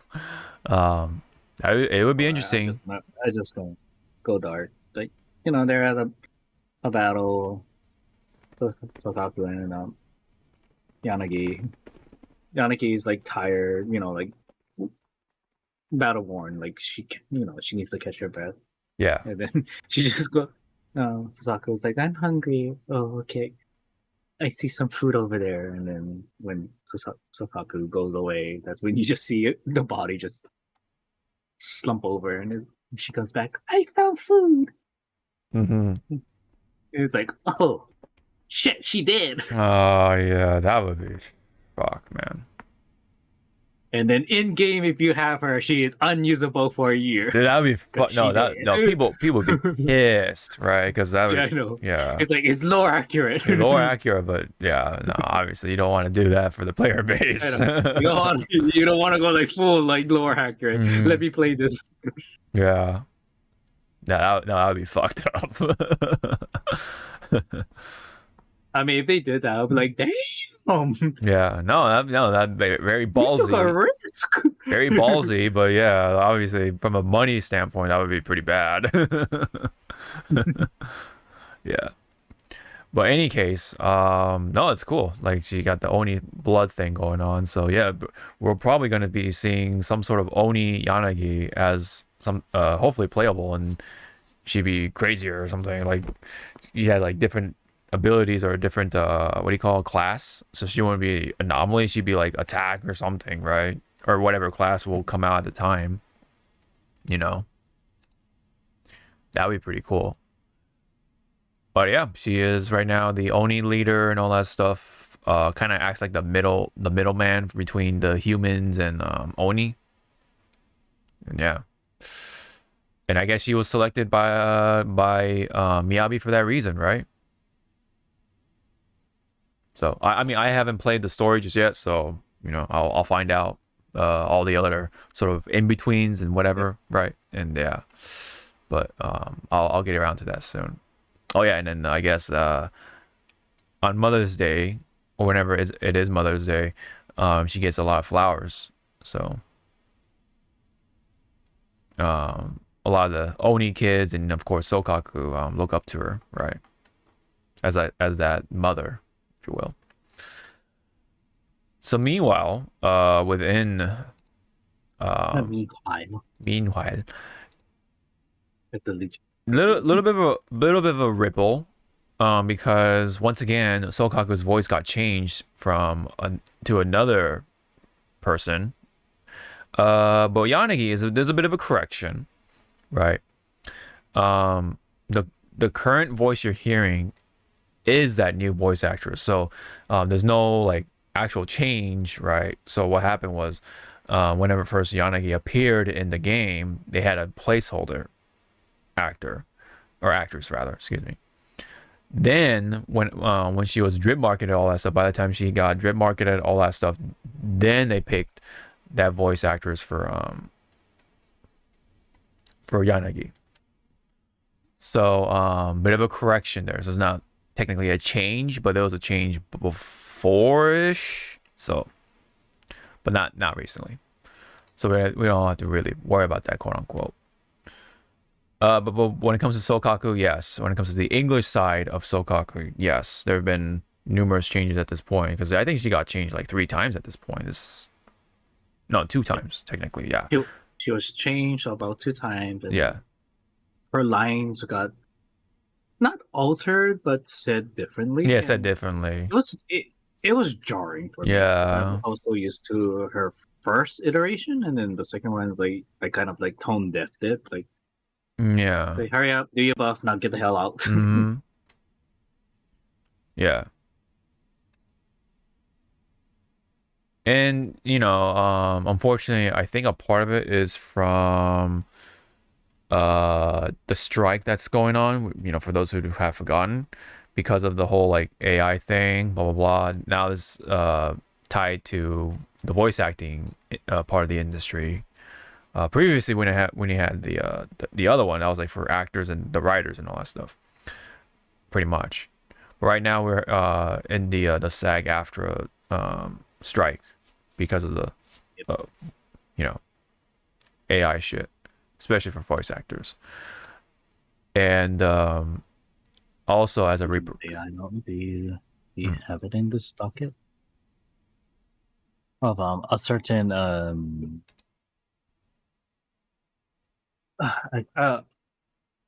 there's a certain director, beloved director. He made good movies, but now he's trying to embrace AI. Oh, Scott Ridley, yeah. Yeah, Ridley Scott. Like, Ridley Scott, excuse me. I went backwards. Ridley Scott. No, you're.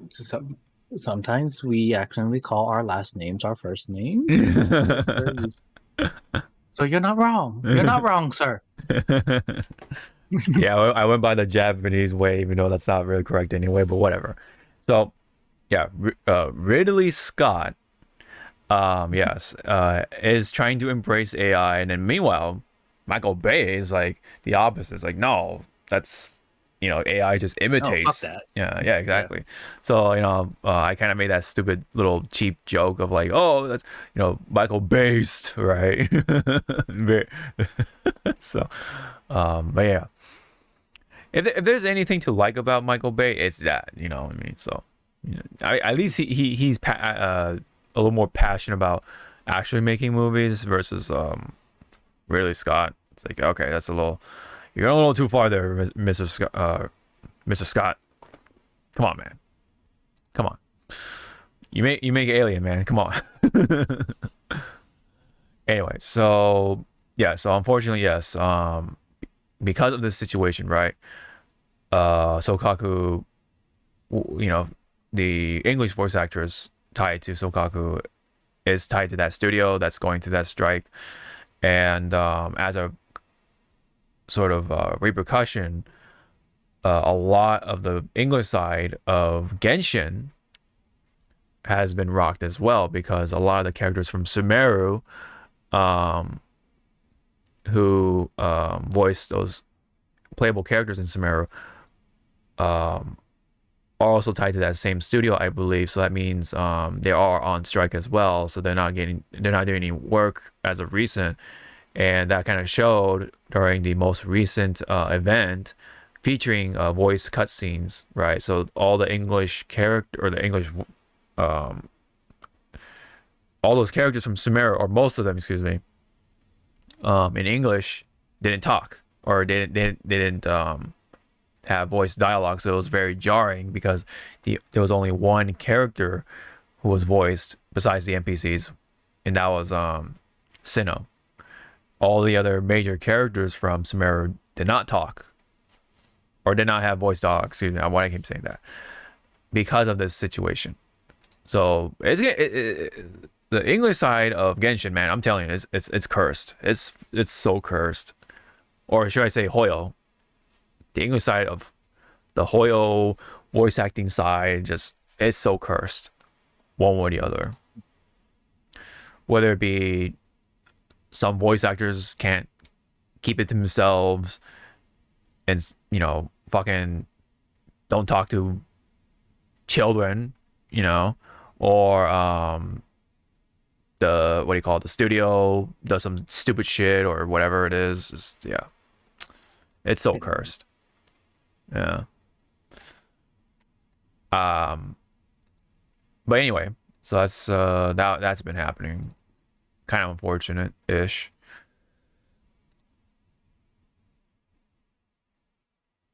So yes, along with that, there were some updates to the game for 1.3, and that included the changes to Miyabi herself. Miyabi's model got some improvements, especially with her eyes, or at least changes to her eyes. So, any comments on the changes for Miyabi? Next. This is the old one, and then here's the new one. Next. Yes, the new one. Yeah. And then if you look at her belt, her belt buckle, it's more detailed. It's more detailed. It's clear, right? Now you can actually see the hands, right? Yeah, she doing like, you know, the ninja signs. Yeah. Apparently that's the sign for Fox or something. I'm not I forget. Yeah, but yeah, see, like her first iteration, it looks like, I'm gonna say it looks like a heart, you know, and I'm like, that's not. Yeah. When you like kind of like not focus, but kind of like blur your eyes a little bit, it kind of just looks like a heart or something, like a blob. But now you can actually see like the fingers and the space between the fingers, so it's more detailed. Now you can wonder, like, when you spread it, you know, spread it apart. When you when you do this, when you make it break apart. Does it make like a click sound, or when you put it together, does it make the when you do the belt? Yeah. yeah the belt? So you do like this when you spread them apart. Does it do that? That's so does funny. It do the Nintendo Switch the clicks sound? yeah the clicks, yeah. Wait, don't we have it as a fucking soundboard? The what? The Nintendo Switch click? Do oh no I don't think we don't we don't have it. We don't have it. We should. Yeah, that's actually honestly a good idea. Click. Yeah, we did. Yeah, problem solved. Yeah, that sound. Yeah. I now I understand what you're saying. I'm just like, wait, what are you talking about? Like, what, with our hands, like our human hands, like what? But no, like, I mean, mine does click, but you know, you gotta fucking spread it. Yeah, spread it. I don't know, the way they came out is like kind of funny. I couldn't help myself but laugh. Anyway, so yes. You ever crack your knuckles and I'll do it the wrong way. Like sharp. That pain going up your arm, and you're like, oh. I get that. I get that when I like squeeze my hand too tight when I'm like using my tools. It's something snaps or something like clicks in my hand, and it's like, oh, it hurts. Like it's that. Yeah. He's squeezing his tool. Hey, you're the one spreading over. Right? Sir, you realize this is NNN, right? Do you realize? I don't abide to that. Hey, you're the one spreading them, man. I mean, you're the spreader. I'm handing out the what's it called? The flyers, and it's like, wow, so you do follow this? What? No. Yeah. You're the spreader, and I'm the squeezer. Whoa. Whoa there. Whoa. Take me out on a date first before you start squeezing anything. I'll take a good ramen place. No, okay, dude, okay. But don't bitch and complain when I slip too loud. Yeah, I slept loud. No, I'm just kidding. I'm just like in the Japanese. Sorry, tangent kids. Yeah. The Japanese own ramen place. Like, there is a sign that says, "Please slurp loud if you really like if you like the ramen." And I'm like,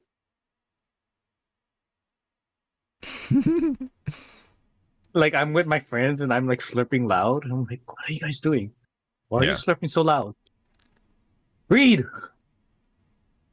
Mm. And they're like, isn't that gonna bother the other guests? And you hear everyone else slurping loud. Yep. Well. Yep. Yep. So you can, here you can definitely see side by side with the face and everything. So there you go. I also, because we're both, we both study art and stuff. Yeah. Original face, her eyes look too spread. Yeah, it's far apart. That's the meme, right? Like they they compare it to Sid from Ice Age. And it does look lopsided. Like it kind of really I kind of. I mean, she is looking off to the side a little bit, so that's why it kind of gives that illusion of being lopsided. But I think overall her eyes definitely. But if we did do the whole like first circle and then we draw the line. Oh yeah, the lines, the guide. Yeah. I bet you it's not gonna line up. Like when you have the horizontal part, it's like I bet you it's not gonna line up, and you're like, yeah. Like, well, if you notice, just want to tap it. Yeah, it's not, and of course, not just her hair or not just the bell, but like her hair actually shines a little differently. The effects are a little more different. Just little details also have been changed as well. I do wish that her coat. Yeah. Yes, you do see the strap that's holding it. Yeah. It's like, come on. She's supposed to be this, badass leader.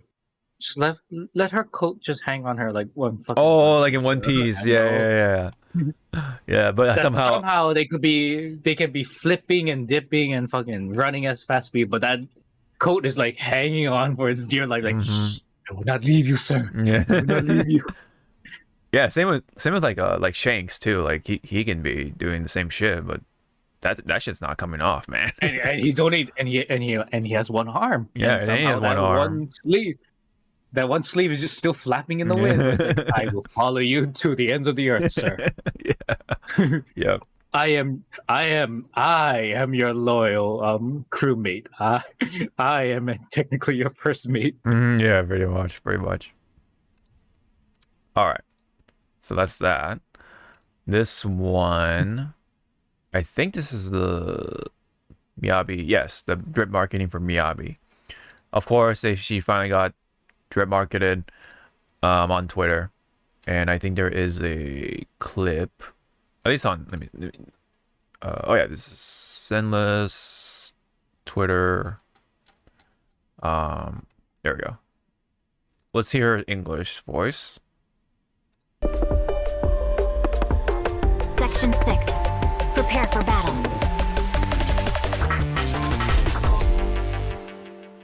Yep. So that's that. And then if you look closely, where is it at the element? Or the symbol for her element. What was it? Let me see. It's somewhere around. Hold on.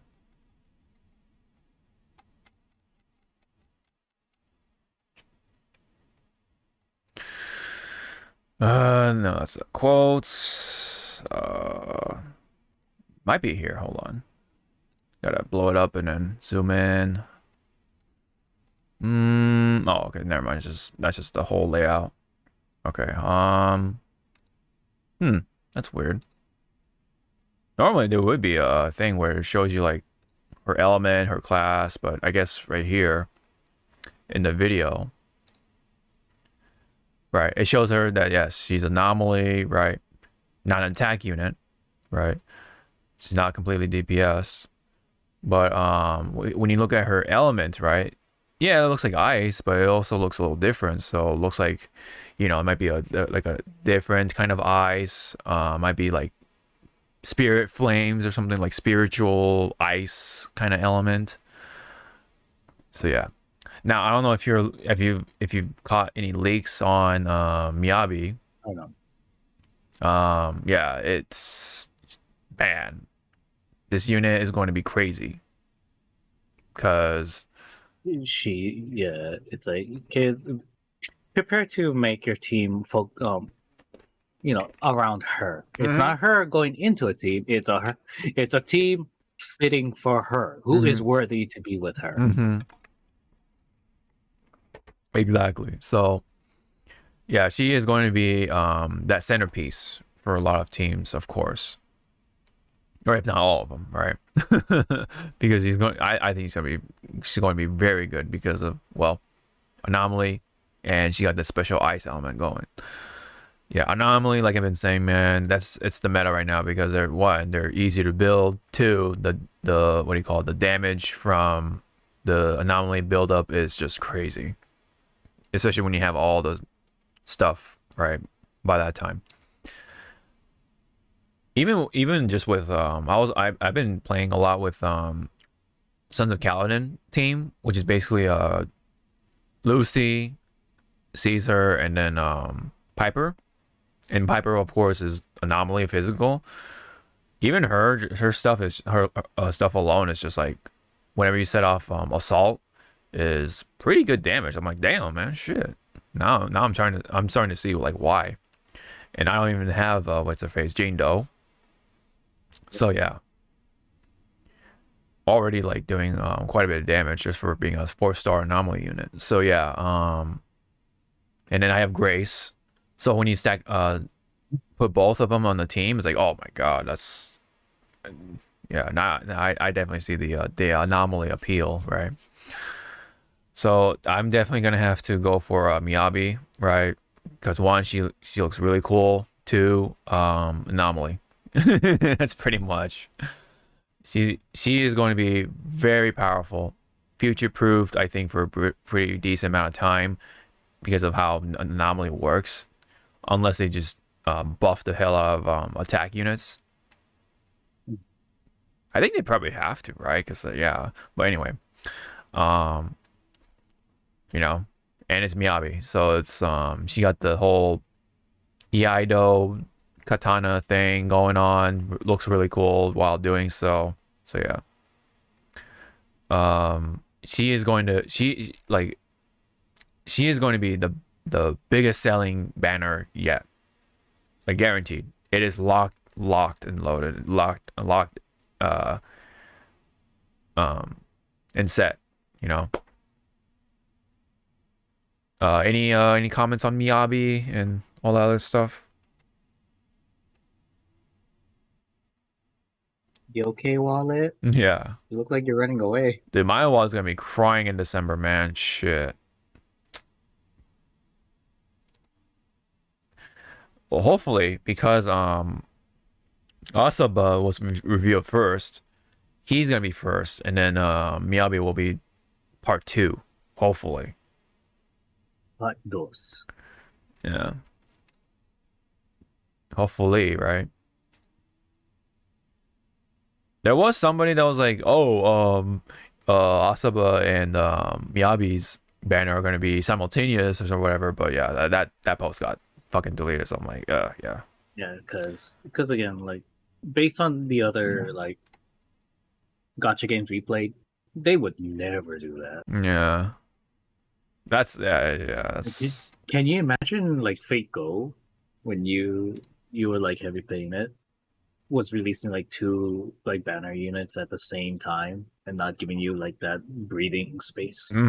Yeah, like 2 brand new characters at the same time, right? Obviously they do multiple banners, right? But those characters are already been around, you know.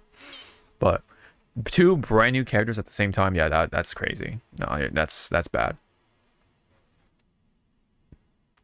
Especially when you know, like time was put into one character, but then like the other character outsells that character by like a lot just because. Now sure, like he'll probably be skipped no matter what. But then, I mean, yeah, I mean like but if I mean, there are people out there that want to just pull for Asaba, so yeah, you want to just cater to those people, and then there's Miyabi, of course. But point being, you don't want to do it at the same time. There's no way that's gonna happen. They'd be crazy.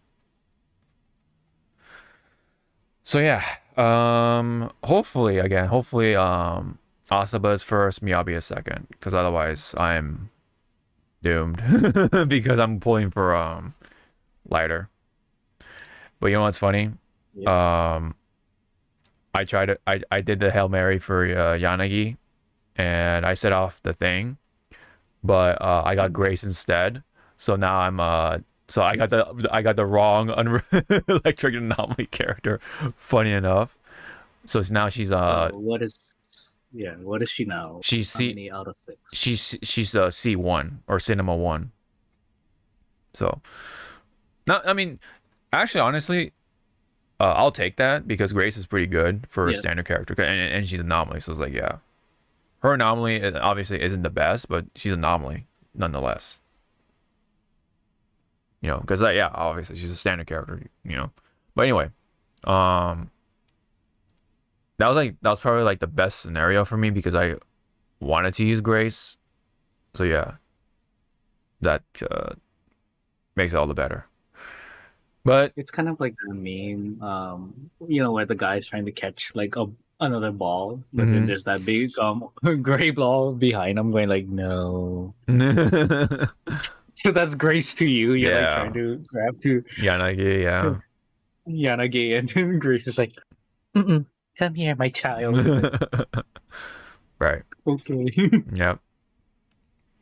Both lovely ladies, don't get me wrong, but you know, I wanted to get Yanagi just for the hell of it. Yeah. Which one would you take on a date? Oh, you know what? That's kind of a hard question, honestly. But you know, I didn't say you had to choose one. No, okay. I mean, shit. Yeah, but would one be okay? You know, having a double date. That's the thing. Right. No, go press. I mean, you play on controller. Go press L2 to check if they're busy or not. No. Yeah, you're right. Yeah. Excuse me. Ooh. Double day, huh? Well, if it's a double day, who's well, first off, who'll be going with me? But who'll be going with the other, right? It's like, man. Yeah. I mean, there's no way it's Yanagi and Asaba. No way. No, I'm not gonna ship those two. No, man. No way. I've seen Anton and Grace being shipped together, so I'm like, okay, you know, I can kind of see it. Because Anton does look up to Grace, so I'm like, oh yeah, maybe there's some hints. Okay, kind of see it. And then during the introduction scene of Bellabog Industries, Grace falls on top of Anton. I was like, oh, okay, maybe that's another hint. You know that was all planned, right? Right, it's all planned. And yeah. you see Anton on the ground right like, yes. Willis having Grace's chest all over his face. But anyways, yeah, double date with those two will be interesting. Another thing for Zenless, yeah, this is the voice actress or save for Miyabi. And that is Koshimizu Ami, or Ami Koshimizu, depending on, you know, English, Japanese, whatever. Anyway, so she's a pretty renowned voice actress, voicing both like ladies, but also like tomboys, tomboys. So also my Shuri. Yes. Yep. Or Or for us, English, we always thought it was like, me boy. Oh my god. So yeah, she voiced my voices Mai Shiranui, and then she has voiced Ryuko from Kill la Kill, Beto for Genshin Impact, and she is the current voice for the current voice for Sailor Mars. Oh, no, excuse me, Jupiter. Sorry, Jupiter. Sorry. Excuse me. Because all the Ray fans are coming to you like what? Yeah, because Mars and Jupiter are next to or whatever. Not next to each other, but like they're like that's the order, right? Mars, Jupiter, and then who's after Jupiter? It's Saturn. Yeah. Anyway, and she's also Yukiko from I forget which Persona 4. Oh, 4. Yeah, 4. Yeah. And then Kaden. And I just noticed. Oh yeah, Kaden from Code Geass. Code Gay Ass. Yeah. Yeah. You cannot tell me that Code Geass is not a big ass gay fest. Like you cannot tell me that. Yeah, especially between Lelouch and Suzuki or Suzaku. No, Suzaku. Excuse me. Suzaku. Yeah, Suzaku. But if you notice, like on that picture that you showed, oh yeah, this. Most of all her characters, most of them, their last letter is O's. Not O's. What are they called? Oh, vowels. Oh, vowels. Yeah. N-I-E-U-A.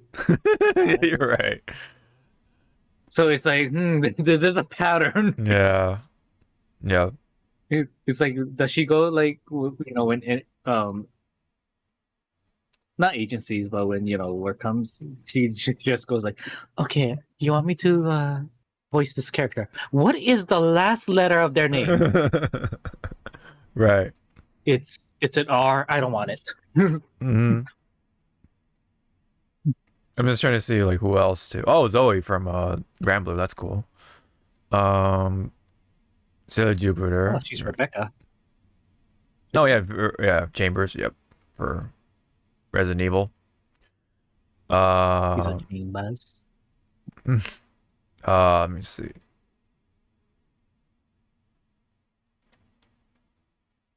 Xenoblade. Oh yeah, Xenoblade. Yeah. Resnina. Yep. A lot of characters for sure.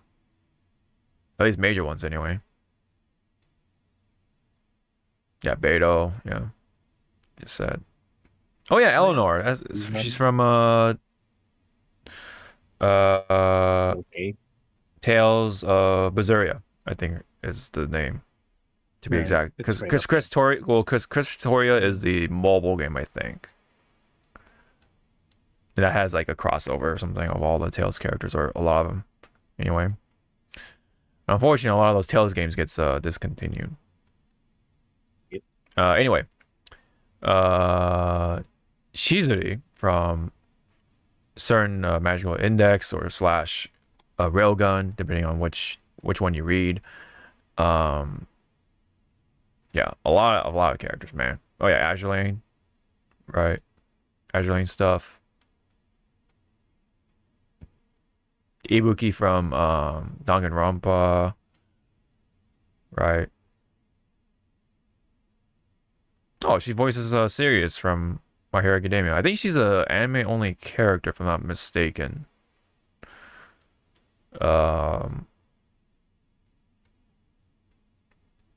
Let me see. Yeah, a lot of characters, point being. So. Yeah, I'm like looking at your scroll stuff. You're not even near the bottom. Yeah, I know. Right. So yeah, let's. It's like she's still going. Yeah. She has a lot of characters, man. So yeah, very good. Seiyu. Obviously. Highly decorated, if you will. All right, so that's that for that part. So this is all the elements and the roles or classes for right now in the current roster and upcoming, I guess. So if you can kind of see like what's lacking a little bit here, that's the ether, right? Ether with all the other slots being empty. So we don't have an ether impact, no ether anomaly, no ether defense, right? Physical is kind of like that too, but yeah, they're just missing two classes, right? Physical stun or physical impact, physical support, right? And when it comes to ice, they're just missing defense, right? Defense. Fire is all filled up. Electro is all filled up. So yeah. And in fact, there's like pairs of electros, right? Within electro or electric. So we have like Anton and Asaba coming up, and then Ambi and Jingyi, Grace and Yanagi. And yeah.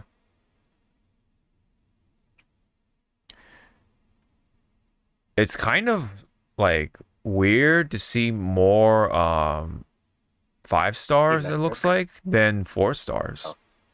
That's weird. Oh wow, look at physical, right? There's 3 characters in the physical attack roles.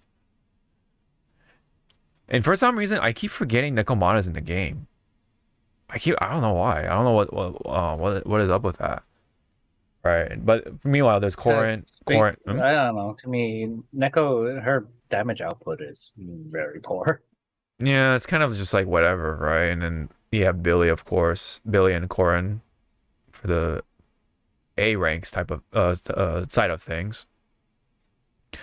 But yeah, right now it's just Anomaly, man. Anomaly's just dominating, right? Burnus, Yanagi, of course, Jane.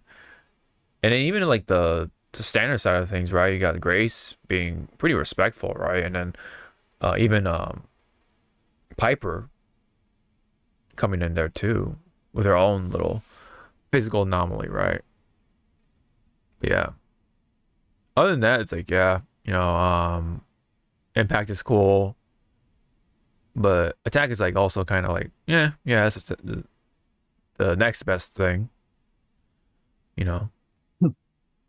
I think, yeah, Suyan is still pretty relevant because she kind of is like a hyper carry, pretty good damage output, but I feel like she'll get power creep, right? Eventually, but or sooner than maybe one would like to expect. But yeah, Lighter and Miyabi are going to be pretty lit, right? Especially when they're together. Be best of friends. Best of friends, exactly, right? So I would say have oh man, yeah, probably if you pair up Piper, Lighter, and Miyabi, that's a pretty good team because you get the Sons of Kaladin buff, and you get the what do you call it? You get the disorder, right, from either element, right? And and Lighter plus supports ice, so he's gonna support Miyabi, right, with his own passive. So that's like, oh man. And of course it's 2 anomalies, right? 2 anomaly units, and then you have that one in between, which is impact with supportive passives. That's already a lit team. Even with when it comes to me, of course, Piper, Caesar, and Miyabi, yeah, that's another good one, right? Because now you have 2 physical and 1 ice, but the Sons of Kaladin buff and then 2 anomalies, right? And plus Caesar is just such a good unit because she's really flexible, provides shields, buffs, and she can parry. It's like, jeez. Yep, she can parry everything. Yeah, everything. Yeah, as long as you're paying attention, yeah, you can like pretty much parry everything. But it's kind of hard to do her parry when everything is just like fucking. I know, right? On your ass, and you don't know which one you're just like, okay. Yeah, you just kind of just pray it's the right direction. It's like rolling the dice. Here we go. Yeah. Yep. But yeah, I'm really wondering, man, like what kind of ice she bringing? It's like the special kind of ice. It's like spirit ice or something. I don't know. Some people, but some people say it's fire and ice, right? Which, I mean, shit. If that's the case, the lighter is gonna be super lit for her. So all the more reason to pull for both lighter and Miyabi, right? Either way. All right. So last thing for Zenless, just a little bonus. You have a, now you can make, when Asaba comes into play, kind of like you can kind of make a bit of a pseudo team of just sleepy people, because Asaba gets tired, Piper likes to sleep, Alien gets tired, right? You have a bunch of sleepy people. It's funny. Fucking narcoleptic motherfuckers. And then somebody put it, yeah, somebody said it. It's like a true ZZZ team, because catching Z's, right? Man. Well, one of them is she old. I'm not gonna be nice about it. She old. I mean, apparently she's old. Yeah, she kind of acts like a grandpa. She says herself, like, I'm old. Yeah. You young kids and all your do that. So yeah. I sleep. Yeah. And then Ellen gets tired because she has school and her job as a maid. And then Asaba apparently gets overworked, so he wants to take breaks often, I guess. I'm gonna take a nap. Take a nap now. Yeah. Yep. So any other comments for Zenless? Anything else you wanted to bring up? How was the story for Hands? Section 6? Or yeah. Well, Section 6, and then their team is called Hands. Miyabi's team is called Hands, I think. Hands, what? Yeah. That's why they have the hands and the belt. Yeah, and then when you spread it apart. When you spread it apart.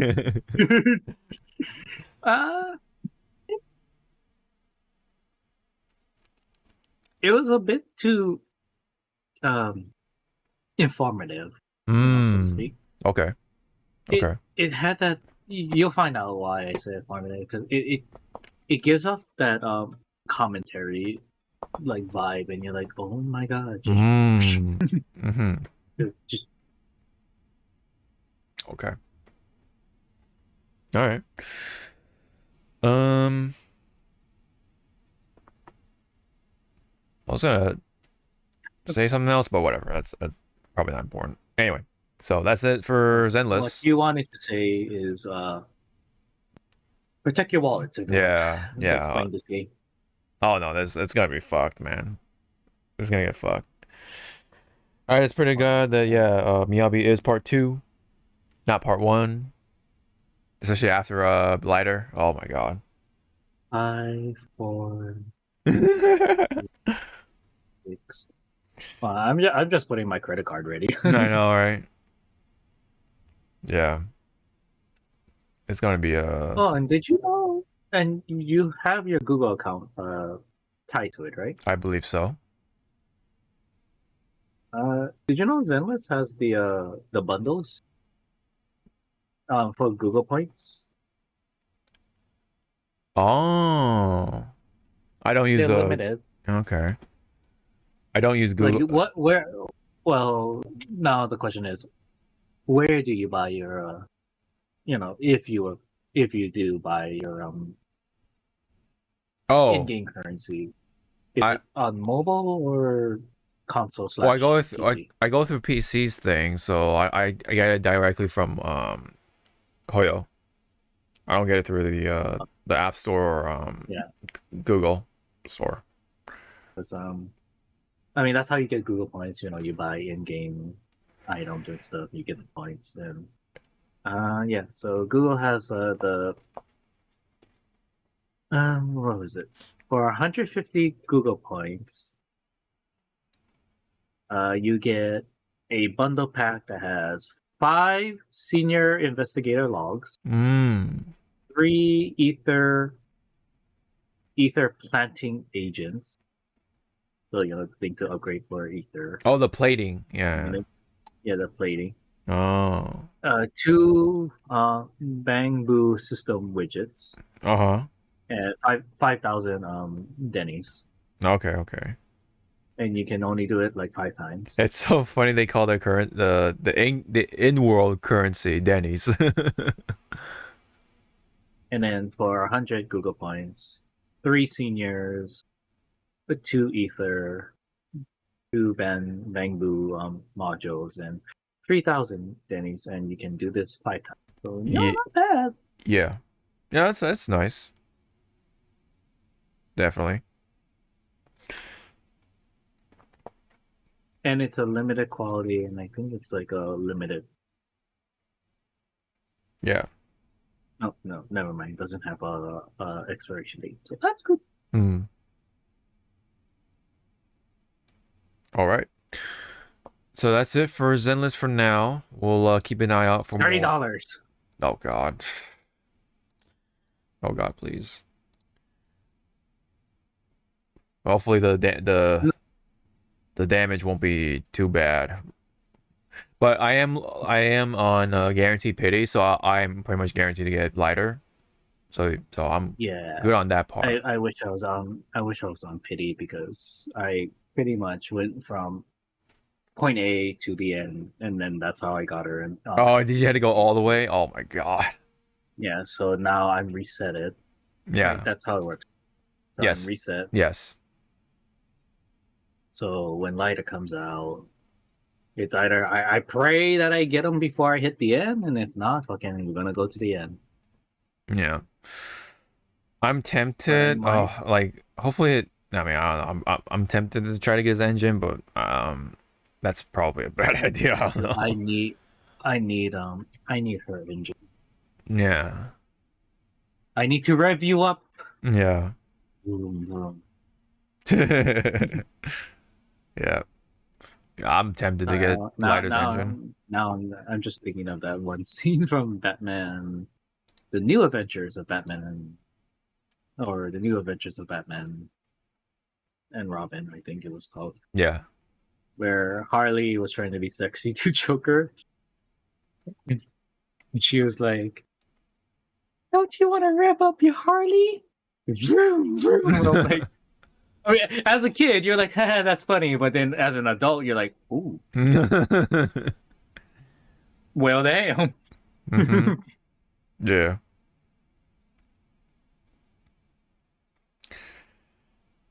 Yeah. I love it. Although that's kind of a hard thing to say when it comes to Apex Legends. Yeah, a game that we played quite a bit in the past, but yeah, things have been happening with this game. So this is a 2.5-minute video, so we can Liberation from the go ahead and watch it. Chaos to the Outlands, and the revival of an old blood sport. Some legends fight for fortune, others answers.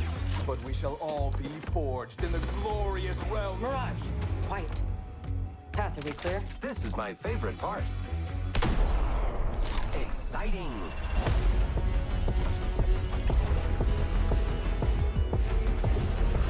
So I'm like, they're replaying like something, from season 1. What is this entailing, again? Sorry, what?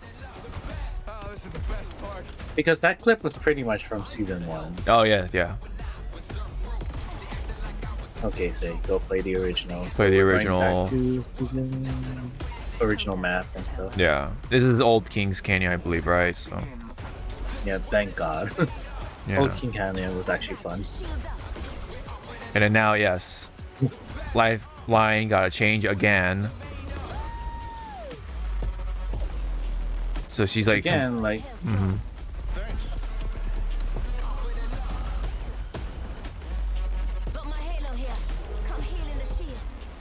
That's her ult.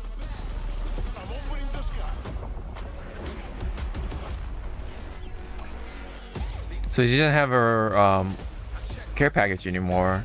So her care package. Yep. Which, when you think about it, her care package really didn't do shit. No, it wasn't. It wasn't really a end game or game changer. Not so much. Yeah, it's like all right. It's like it's all right. It's cute, but it was there to kind of like grief people, you know, like if you're gatekeeping when the ring was coming and they were in that one like tunnel and you just blocked them and it's like bye bitch. In a way, yeah. Yes, you came a long way and you still don't know how to fucking balance it with your weapons. And characters. Just say. Right. But congratulations for making this work. Yes, high five. Yep. From the Rift is what it's called for the upcoming season. So Launch Royale. Basically, I believe it goes back to season 1. King's Canyon season 1, pretty much. Which means no armor. No ability upgrades, just pure skill and your wits to survive the Apex games, blah, blah, blah. Very, like, vanilla, you know, not much bullshit. So that's something for the old veterans of Apex. Yep. And then for Lifeline, she has gone a number of changes over the years, and now she's getting a big change here, right? So as you have seen with the video, she can now just like deploy her drone, her heal drone, dock, to nearby allies, and it actually follows now them. And then her ult is no longer the care package. It's a actual shield. That's a front shield, or it's a what do you call it? It's a shield that doesn't cover the top, but it covers all 360, right? Kind of, right? When it comes to horizontal, basically, you can just do horizontal, and then if you have a Gibraltar, just throw his shield in. Yeah, the bubble. Yeah, there you go. To cover the top. Yeah, exactly. Now the question is. They do. Oh, this is right there. All players inside uses health and shield. So I like how they show that, because what if the enemy team just fucking runs in, guns a-blazing. Well, one teammate is still like healing up. Yeah. It's speeds up their consumables, and so that's pretty neat. So it's pretty much from what that little line says. It's pretty much what the old it was one of the gold items. It was either the golden armor or the gold backpack that healed faster. Oh yeah. I think that was back in the day. Okay. Okay. I forget which. Yeah. Okay. Yeah. And then upgrading, right, involves with because like right now in current Apex, you can upgrade your abilities. So the backpack allows 1+ battery per stack, and then I guess you can see the battery count in death boxes, and then the other one, it says extended flight. Rift level 2, by the way. Extended flight. And yeah, see, for some reason they let you fly with dock. Increase time before dock runs out of fuel by 1.5 seconds. Level 3 involves with enhanced radio and tactical cooldown plus. First one being increase the dock assignment range by 50%, or you can choose to reduce your tactical cooldowns by 10 seconds. So I would take the tactical cooldown. Yeah, pretty much. Probably that's like the meta for her. Rift relics, I guess they're just different kinds of the loot box or something within the game when you're playing the actual BR. And that will include so they're throwing a new weapon, a new weapon for Apex Legends, but an old weapon for Titanfall, called the EPG-1, which is a grenade launcher, electric grenade launcher, basically. With splash damage, rocket jumping capabilities,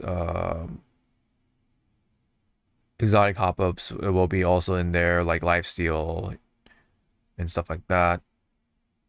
Oh yes, so support class will also get some buffs. It says that support legends can now move at full walk speed while healing. Healing amount for small meds is doubled. When it comes to reviving, support legends now have 25% faster revives. So that's basically 4.5 seconds. And grant health regen to their ally on a successful revive. This health regen will restore an ally to full health, but can be cancelled by incoming damage. Okay. Support legends will also receive this health regen if revived.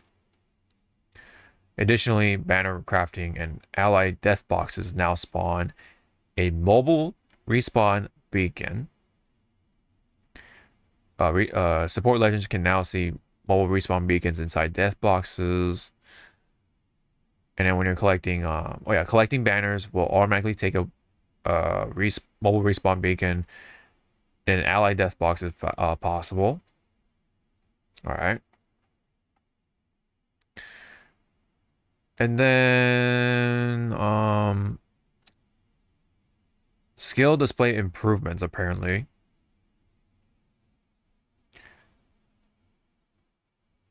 Giving you a true rank distribution of all players. So that graph. There's like try to pause it at the right moment if can, if not. Oh, I can't pause it. I can't. Okay, so it looked like what? Ooh, there's only 6 people in gold? Yeah. Majority is in silver, and only that one person in bronze. I feel so sorry for you. I hope you're being carried by one of those people in the gold placement. You're right. Imagine there was like you go into the skill, you load up and you see the skill distribution. You just see a heavy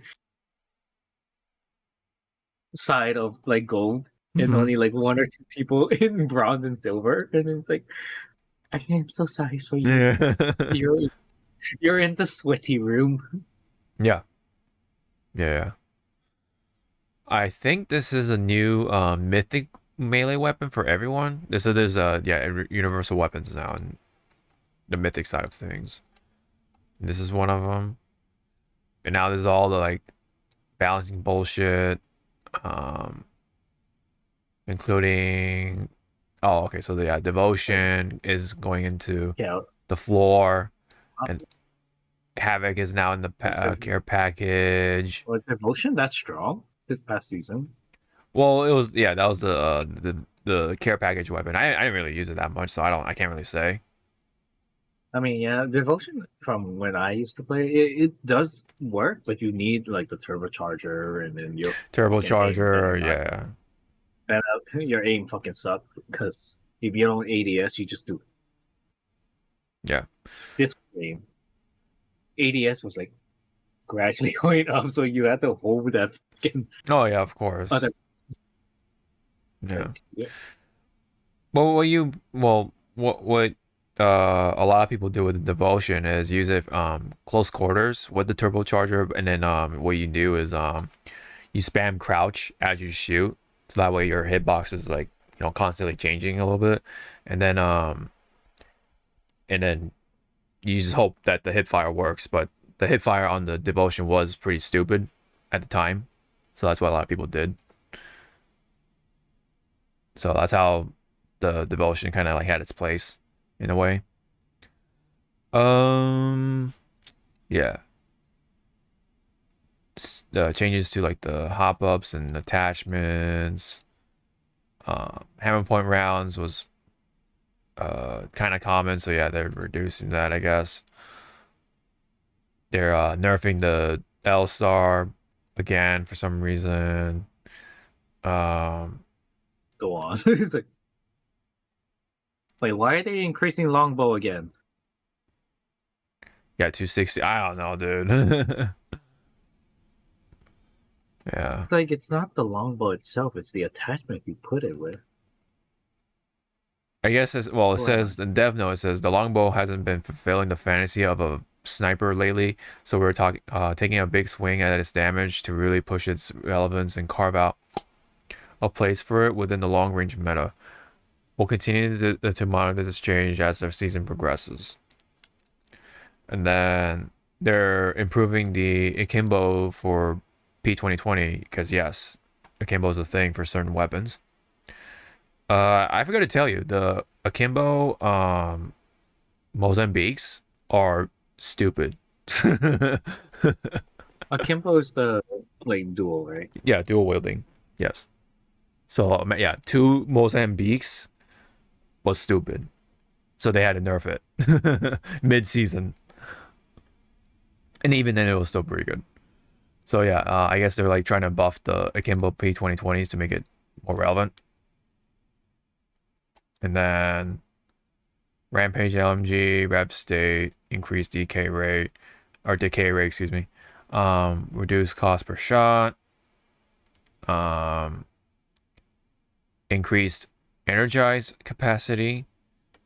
And successfully charging up the Rampage with Thermite will also trigger a reload. Oh, that's cool.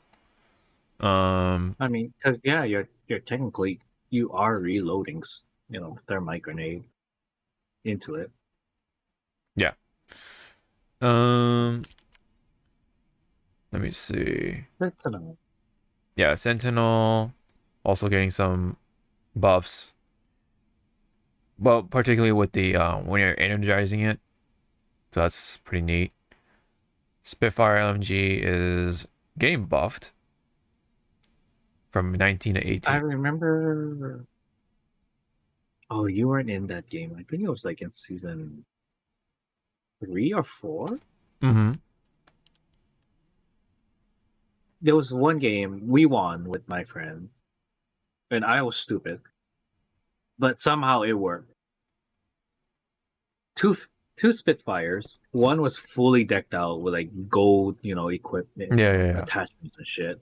The other one was like, here and there, green, blue, and purple. Mm-hmm. So we'll be like in what's it called? Team fights and stuff. And you just see my happy ass just unloading the first gun, which has the the gold attachments, and because with the gold attachment, it will automatic reload for you when you swap out and stuff. So right. Take that off, then I'm using the regular Spitfire, and all you would hear was just 2 Spitfires going off on my screen. And my friend was like, "Could you turn it down?" I was like, "I cannot." That's funny. The Spitfires are too loud. Mm-hmm. And to kind of make it worse, I think I was playing Gibraltar, so I had the extra shield. So I was like, "Yep, I'm pretty much a tank." Mm-hmm. Yeah, so we already read about these, the support stuff, longs, dev notes. I'm not gonna read that. Conduit is getting some buffs, I think. Yeah, now works with. I don't know who that is. Conduit is the shield chick. She can pass shields to people, one at a time, I think, which is kind of weird, but yeah, I think she can do 2 at a time once you upgrade her. I think, if I'm not mistaken. I believe she's from the Philippines, according to lore. Is it the Filipino? Yeah, this is the Filipino chick. She's pretty good. Oh, now I remember. She's the one that had that fantasy, and then there was that one part of her fantasy. Fucking what's his name was singing. Yeah. Revenant, right? Yeah, Revenant was singing, and then you look at the door, and he just goes like, "No, come back here, come back here and sing karaoke with us, you bitch." Yep. So yeah, she's getting some changes, and then Crypto's getting some buffs. Oh yes, Gibraltar. Speaking of which, you were talking about Gibraltar for a little bit. Dome of protection. Well, the dome, yeah, the bubble. Reduce cooldown reduced to 17 seconds. Now it was 30 before, so that's massive, right? No longer destroyed by Crypto's EMP or Maggie's wrecking ball. And then upgrades level 2. Fresh start is removed, I guess. Shots is removed, and now instead, I guess, Big Brother increased alt radius by 20%. Okay, wow, that's pretty big. All right. Fast shotties. Now he moves faster with shotguns and auto reload shotguns on Nox. So he's basically Mad Maggie. What the fuck? That's so weird. That's so weird. Like what? I guess the shit with a respawn goes on, right? Okay. And then Baby Bubble, I guess, now reduces cooldown by 12 seconds, or to 12 seconds, was 25. Alright. And then this stuff is for, like, I think, like, different modes, I think. But anyway. Horizon's getting a new, upgrade, I guess, but her other one's being removed, which involved with bats, I guess. Like these things are just so weird to me, because some of them are just like, yeah, it makes sense for a character standpoint, but then it's like just random bullshit. I don't know. It's just fluff at this point. Yeah. And then Mirage is getting some changes too. Life of the party, health bars no longer show during alt to give away the real Mirage. That was kind of bothering me whenever I played Mirage, because yeah, it's like that's like the giveaway. That's how you know which one is Mirage. It's like, what's the point, right? But now they actually remove, or yeah, they're removing it so that you don't know which one it is or whatever. So it's now it makes sense. Or whatever the reverse is, what I don't know. Anyway. Whichever works, I guess, right? Either remove all of them or put health bars on all of them, so that way that's how it's supposed to work, right? It's supposed to be, well, a mirage. Right. Yeah, a lot. Oh yeah. Newcastle's also getting some big changes, right? His mobile shield is kind of like the Gibby bubble, so it takes no damage. Can now be repositioned even when Newcastle is downed. And then you have like the different numbers, right? So I guess they're all big or bigger. Upgrades got some new changes, right? He has a new one called New Heroes Hustle, greatly increases move speed while reviving. Upgrade level 3. His new one will involve with the castle wall, granting shield regen to allies an impact radius. Yep. So that's very different, I guess. Revenant also getting some changes, or one change at least. Forged Shadows, which means the shield will now regen up to 50 HP instead of instantly refreshed after a 3-second delay.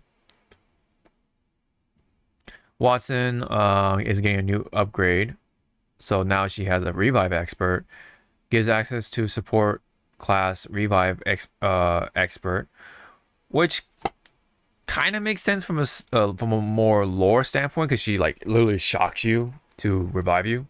So I guess, okay, for this one character, they're doing like a lore accurate buff, I guess. I don't know. Respawn is just so weird with this shit. Anyway, yeah, new modes, blah blah blah. Yeah, like map rotations, the new stuff for ranked.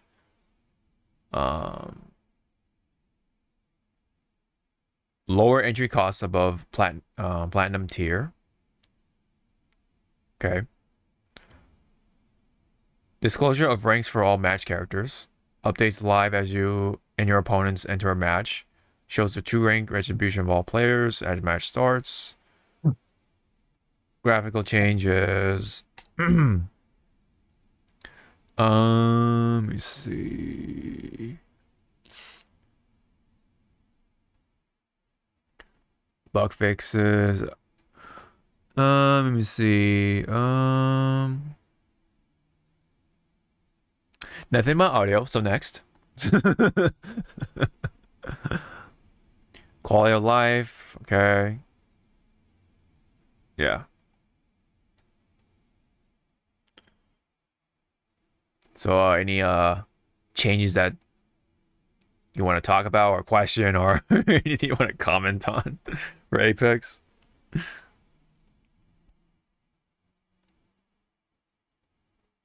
It's more like, will this get me back into, like, to playing it like here and there? Maybe, maybe not. Yeah. I was playing it here and there with the boys, but then Call of Duty came out, so we've just been playing that instead. Yeah. It's kind of like I made an analogy and the guys laughed. Apex Legends to me is basically like kind of like visiting grandma and grandma's in bed. It's like, hey, how you doing? You're paying that visit to grandma. And she's like already in bed. It's like, oh yeah. That's kind of what Apex kind of feels like. It's just kind of just paying a visit, somehow still alive. And give your time a little bit. Like, yeah. I mean, I'm not trying to be morbid, but it's like, checking if someone's, alive or awake. So you get the mirror and put it under their nose to see. Like, so that's kind of like Apex. You okay there? Are you breathing? Okay, you're still good.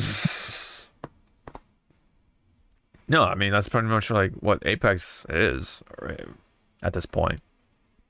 How are you hanging? You okay? Yeah. No, that's what it is to me.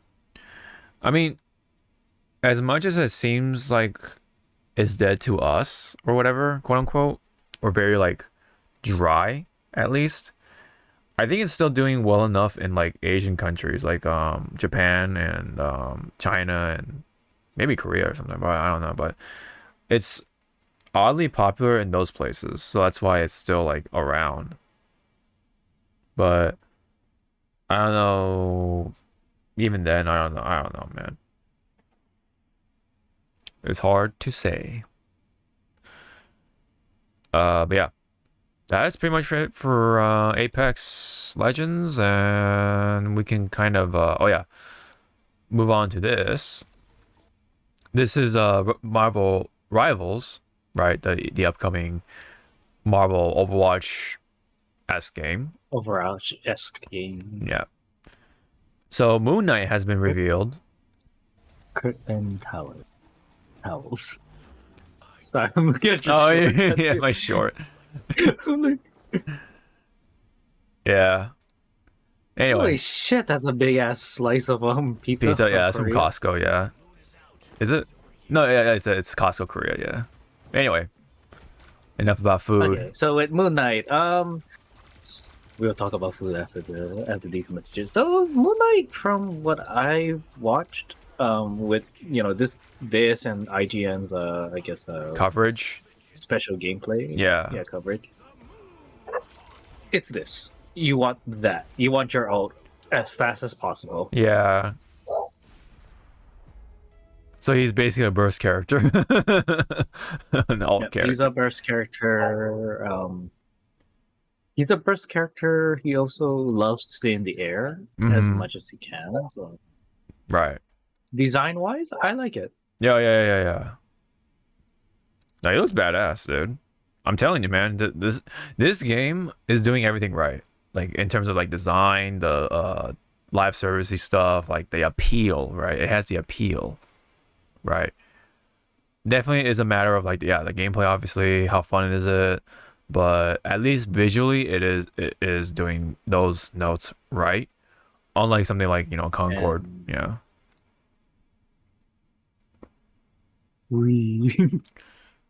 She just knocks him off.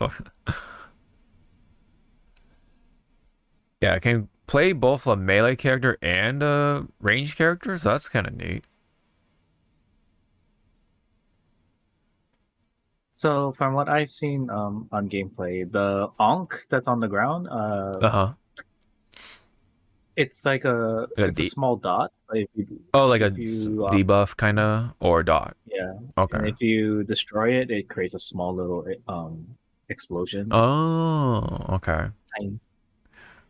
But from what's that full match exclusive? Because or you can just look for IGN's. Gameplay. Full gameplay.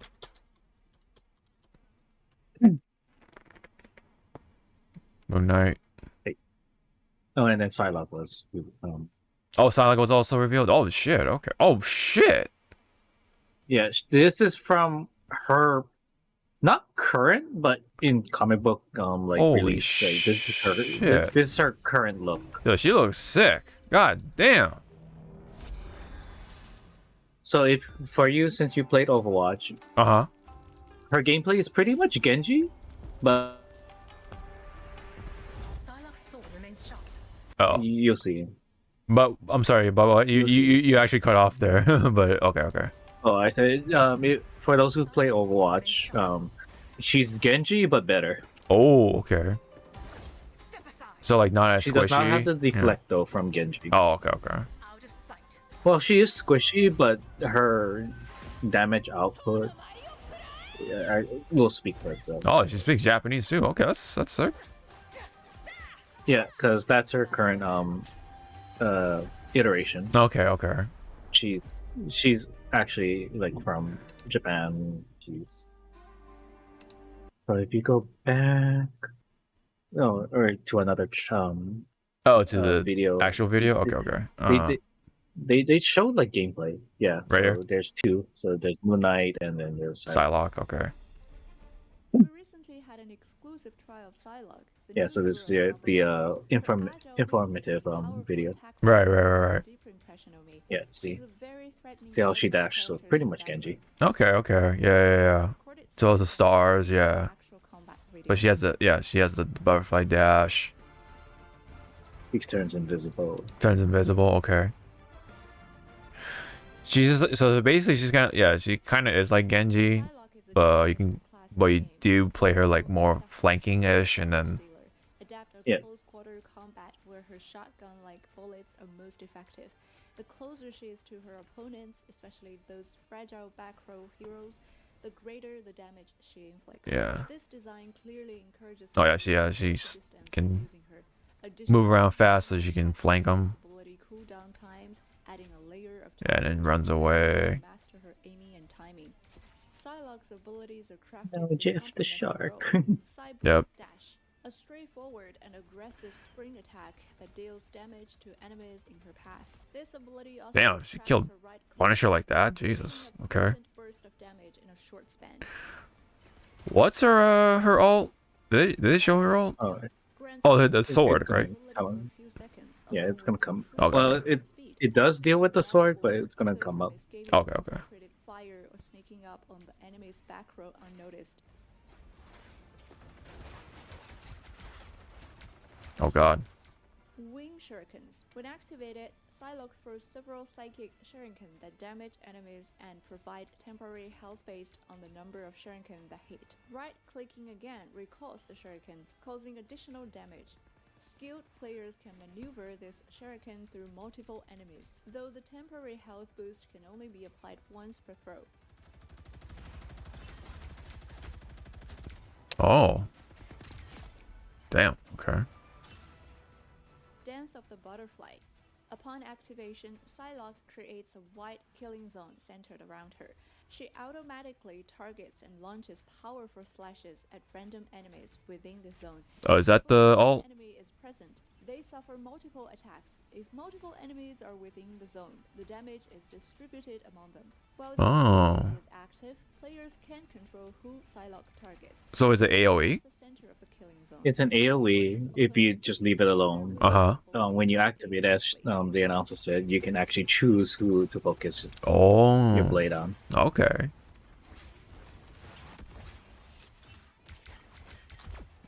Oh wow. Okay. Psylocke's potential. Players must tactically position her close to enemy back rows. Her normal attacks and ultimate are most effective at close range, rewarding players. And I'm gonna guess that she does have a double jump and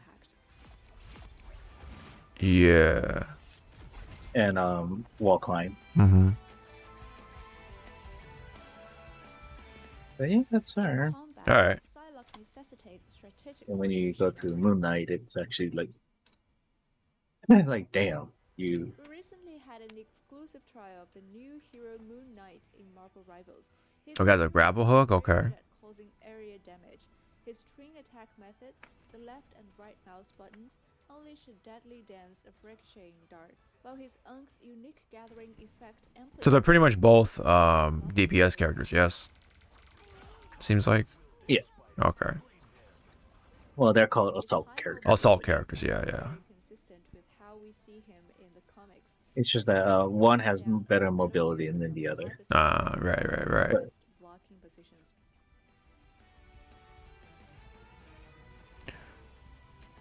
Yeah, I don't know. I feel like Moon Knight, of the two, I think Moon Knight seems to be better. But well, I mean, we'll see for sure, but yeah. It's Captain America. Yeah, Cap. Good old Cap. I'm going in. Don't do it, Cap. Don't do it. I die. Yeah.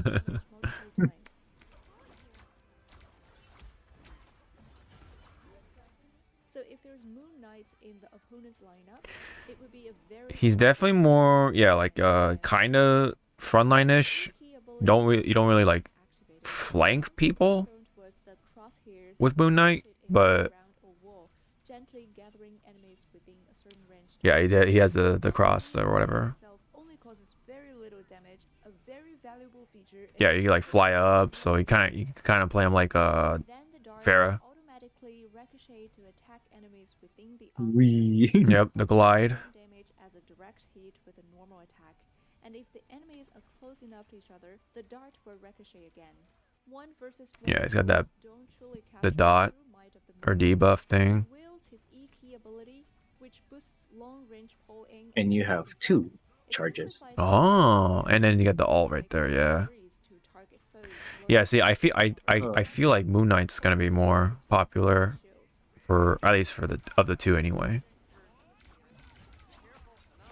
You only play Psylocke if you want to go weeaboo mode. Weeaboo, yeah. Or just get the Genji itch. Hi, Steve Blum. Steve is Venom. Okay. Bye, Steve Blum. Yeah. What's Venom considered? Is he a tank or is he more like also? He's a tank. Okay. He's a tank, but you really So tanks in this game, like how in Overwatch, you can be a tank, but you can also play like scare tank. Like you don't even go up in the front lines. Yeah.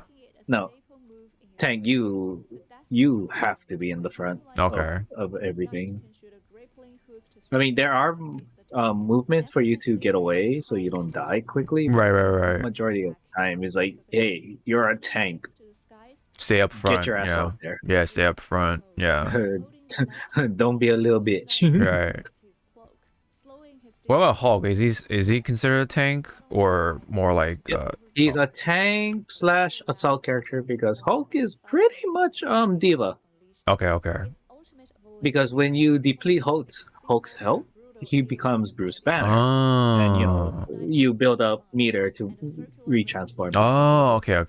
That's kind of a smart thing, yeah. Everyone thought it was Penny Parker because she was in the Spider-Bot, but no. Yeah, but Hulk is Penny more Parker, diva. Okay. Yeah, Penny Parker from her like hit. I kind of want to say it's a mixture of Orisa and diva or something else. No, it's Orisa and current Roadhog who can put traps down. Oh, interesting. Yeah, but did she also eject or no? No.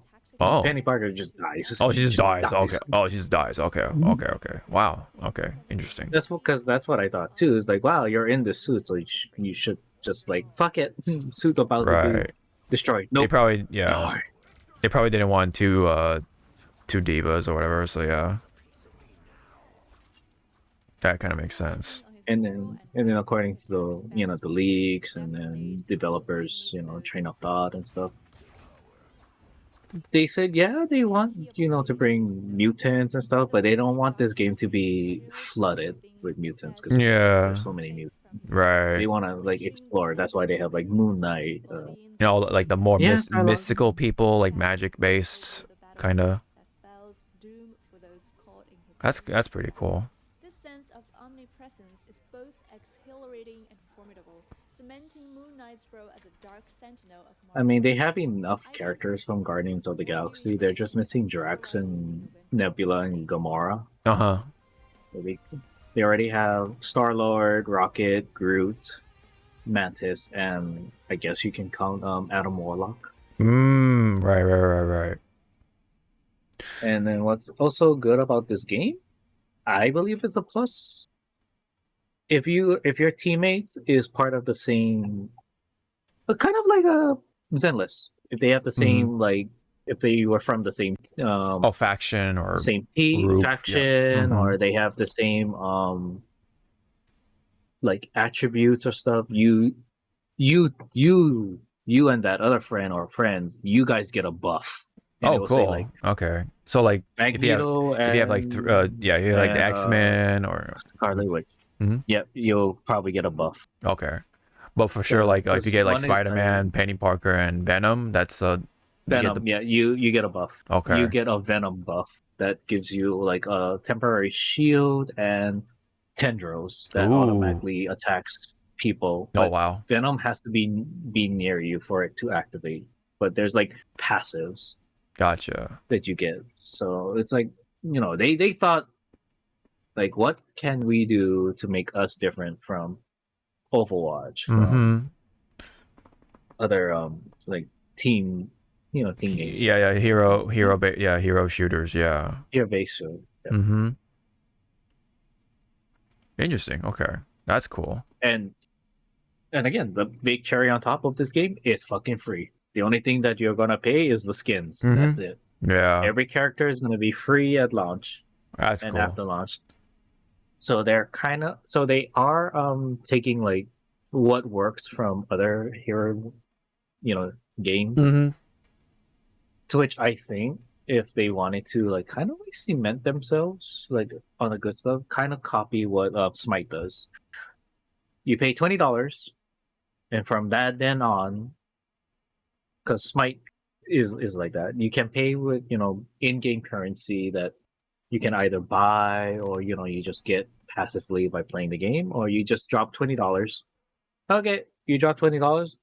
From here until the game dies, every new god that we come out with, it's yours. Right,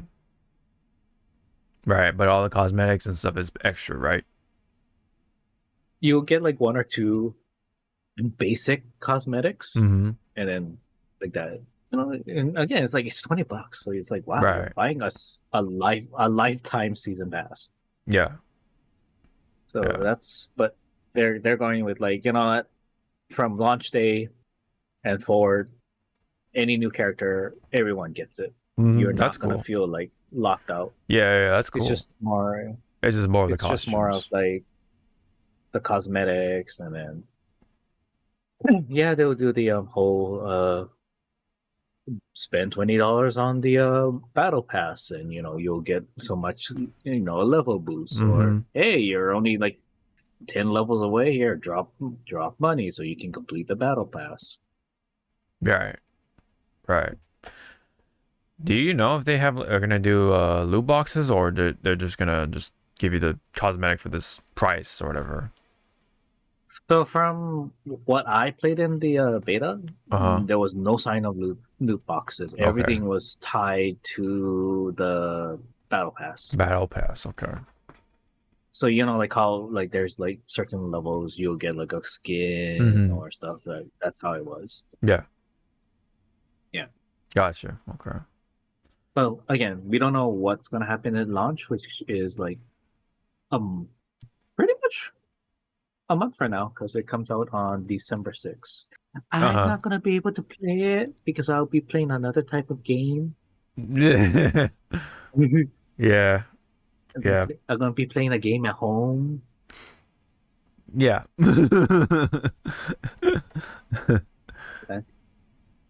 Come here. Pretty much. Watch it. Staring at the... Who's better, Moon Knight or Psylocke? Look to the left for Moon Knight, look to the right for Psylocke. Okay, begin. Oh! Moon Knight. Moon Knight. Okay, all right. Good job. Is that who you're gonna main? Moon Knight? Oh, now Psylocke? Oh, indecisive.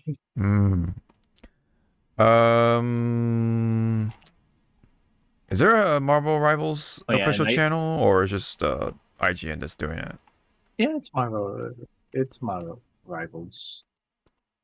Because you typed in IGN. Oh, okay. Oh yeah, duh. Okay. Oh yeah. So far, yeah, Psylocke and Mutant Yokai Slayer. Okay, that's interesting. Damn. All right. Yep. It's Jeff. Yeah, Spider-Man, Penny Parker. Dude, I'm telling you, man, these character designs are just like night and day. My God. It is so just, oh, man. It's the sole opposite of Concord. I'm sorry. Jesus Christ. And then, like again, according to the whips, the leaks and stuff, I want to know if he's gonna be part of the base roster. Ultron. There was a leak saying Ultron's gonna be in the game. So is he the first DLC, or is he gonna be part of the base? Hi. Why? What game do you what character do you want to play?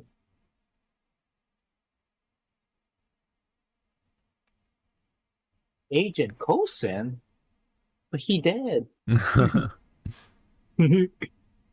Oh, and that's the other thing, like the developers kind of like said, speaking of MCU, they don't want this game for the first season to be heavily, MCU based. They want to like grab from other like comics and like straight comics sources. Oh, okay. I'm like, oh, thank God. Yeah.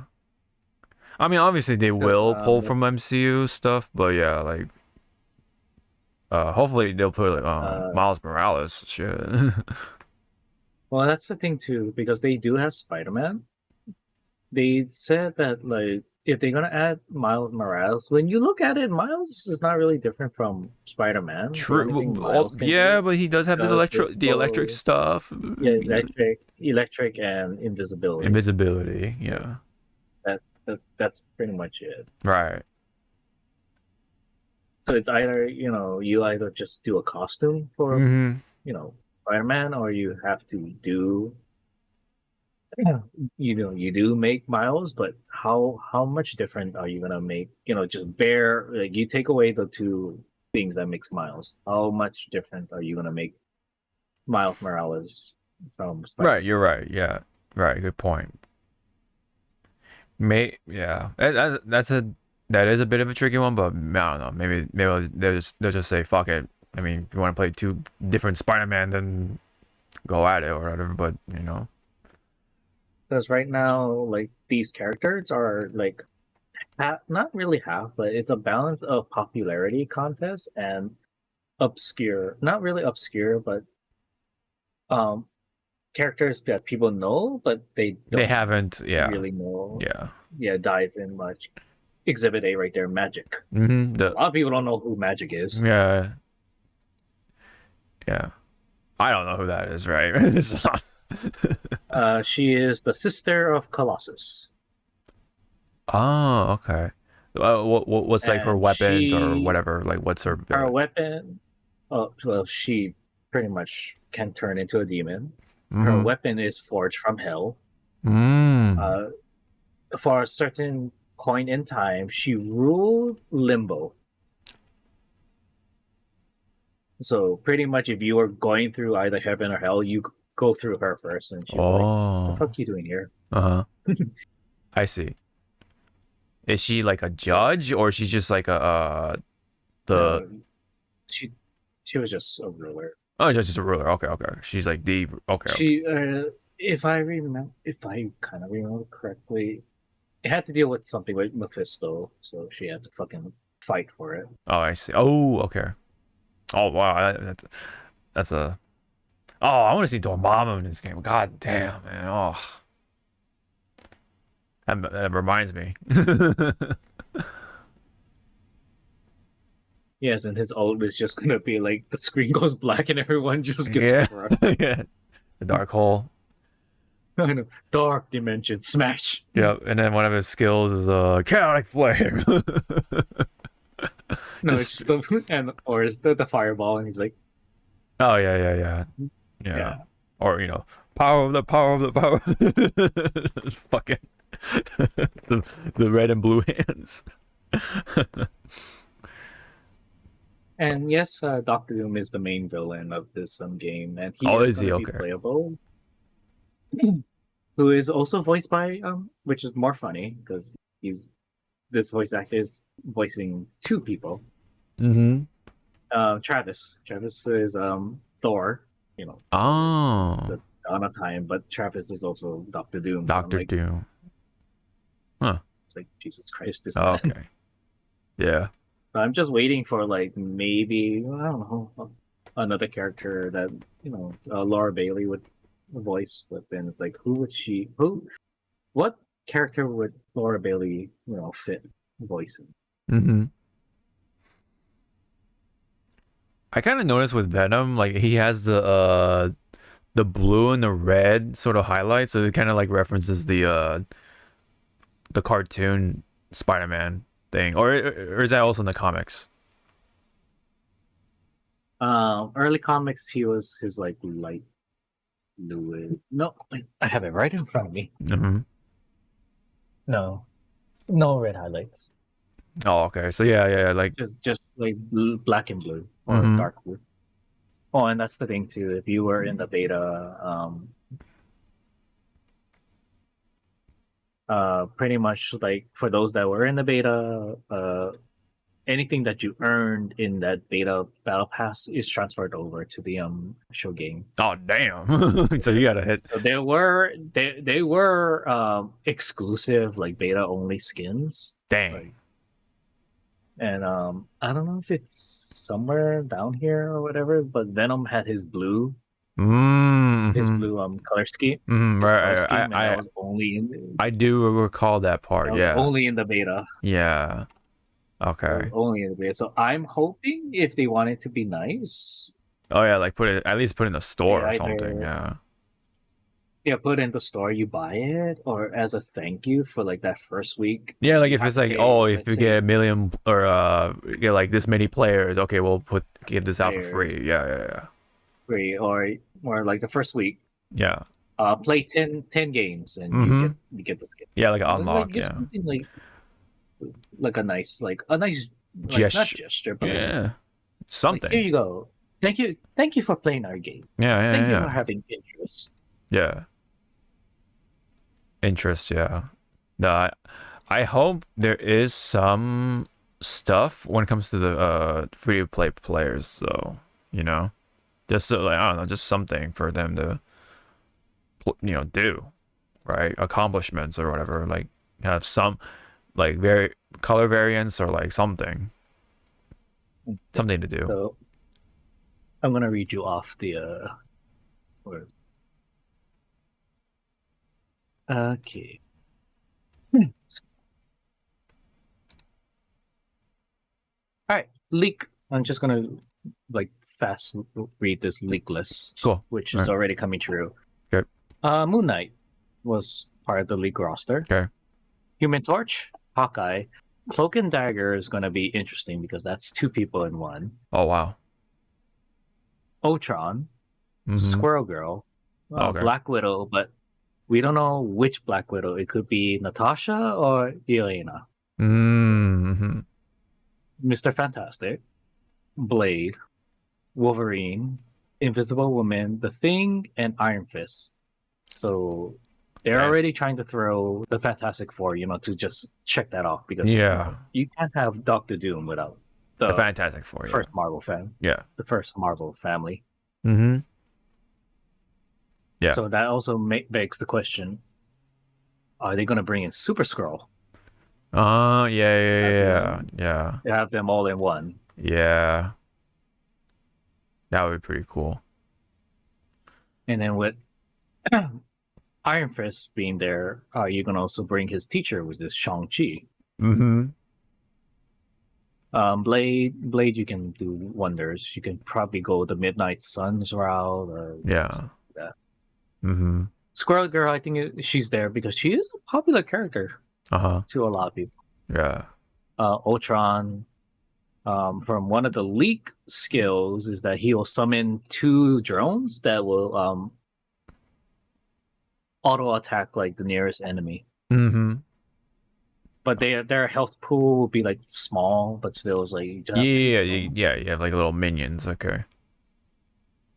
Cloak and Dagger is pretty much Cloak will be your teleporter to bring Dagger, and Dagger will be the one to do DPS. So you want to know how you're gonna switch, or could they do like I'm bringing up an old fucking Blizzard game. I don't know how it's still alive, but it's still alive. What's it called? It was like Heroes of the Storm. Heroes of the Storm. Yes, that's right. So Hero of the Storm, there's a character from Warcraft. I think he's an ogre or something. Mm-hmm. Pretty much he has 2 heads. Mm-hmm. And the only way to play him, one person on your team has to be the other head. So I wonder if it's gonna be like that. Oh wow, that's one person's like whoever's gonna pick this, like your best friend better be like, yeah, I'll be Cloak or I'll be Dagger. That's okay. Wow. Because that's one way I can see them doing Cloak and Dagger. If not, it's gonna have to be like a fucking a switch. A switch. Yeah. Yeah, kind of like that's an I mean that somebody does that in Overwatch. I forget. Like they just switch modes or whatever. But anyway, in any case.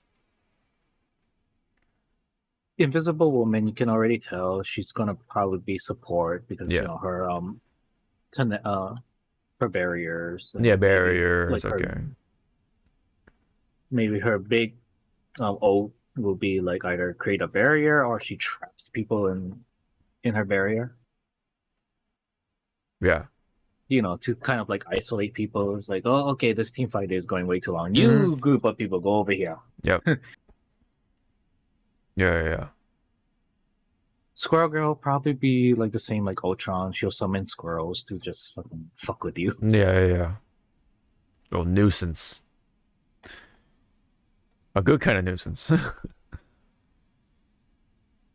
The Thing, I wonder how much of what Hulk can do is pretty much what the Thing's gonna do. Right, yeah, that's the thing, right? Well, hey, no pun intended. To grab, like one of his skills, like he grabs like a piece of the earth and just fucking chucks it at you. Yeah.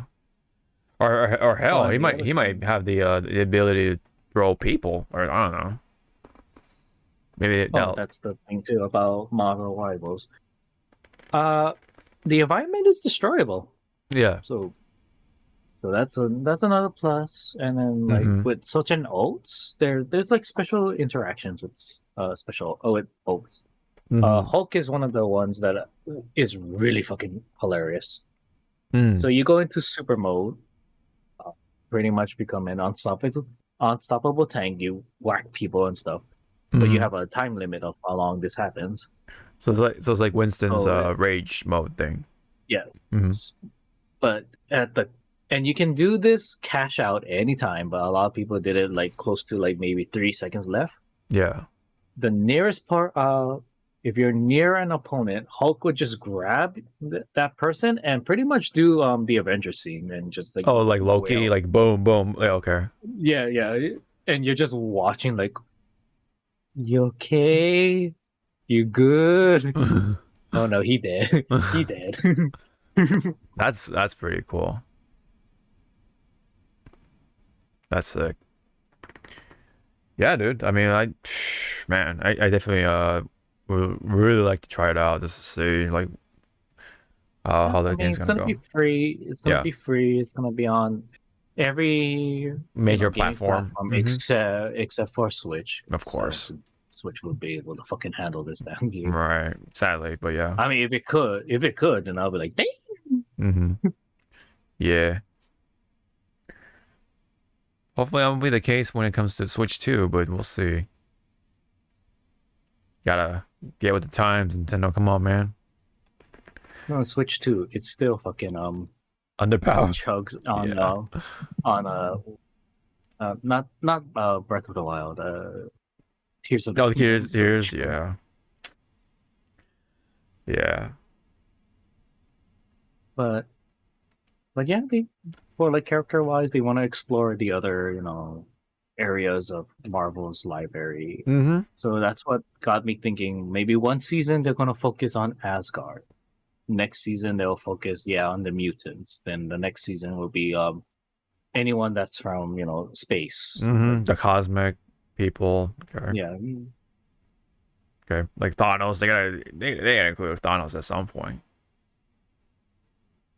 I'm going to use ram my fist up your ass so hard. It's like, probably the what do you call it? The children of Thanos will also be included, maybe.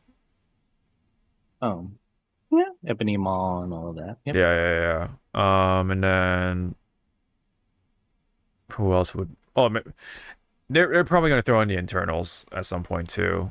They'll probably do. So, but I mean, they'll also count as like if they go cosmic. Yeah, cosmic. Cosmic route. Right. They need to also throw more people from Wakanda. We only have Black Panther, so you have M'Baku, Shuri, Claw, Killmonger. Yeah. I want to play as Okoye. They did say also if they do like Odin, like someone leaked that one of Odin's skills. It wasn't official, but it looked like this needs to be thought more. I forgot Odin's spear, what the name of it. But one of the skills is that he chucks his spear if it hits a opponent, and if there's a nearby wall, they are like they stuck on the wall. That sounds sick. Yeah. Not only they take damage, but there's a bleed damage and they're stunned for 3 seconds. I'm like, it's like if you threw that like as a squishy, they did already. Yeah. You throw that at a tank and everyone just wails on that tank because they're stunned for 3 seconds. That's a lot of time. It's like, oh no, that's a short amount of time. It's like, no, 3 seconds is a lot of time to kill somebody. Yeah, especially if you all like focus in on that tank. Like, yeah, absolutely. They'll be dead. They'll be dead. It's like, I'm going fishing. What? That one. Spearfish. Get that fucker. All right. Yeah, it's getting to that time, so let's go ahead and like wrap up on the visual entertainment side of things. So I'm just gonna go ahead and play this real quick. Oh, I'm sorry.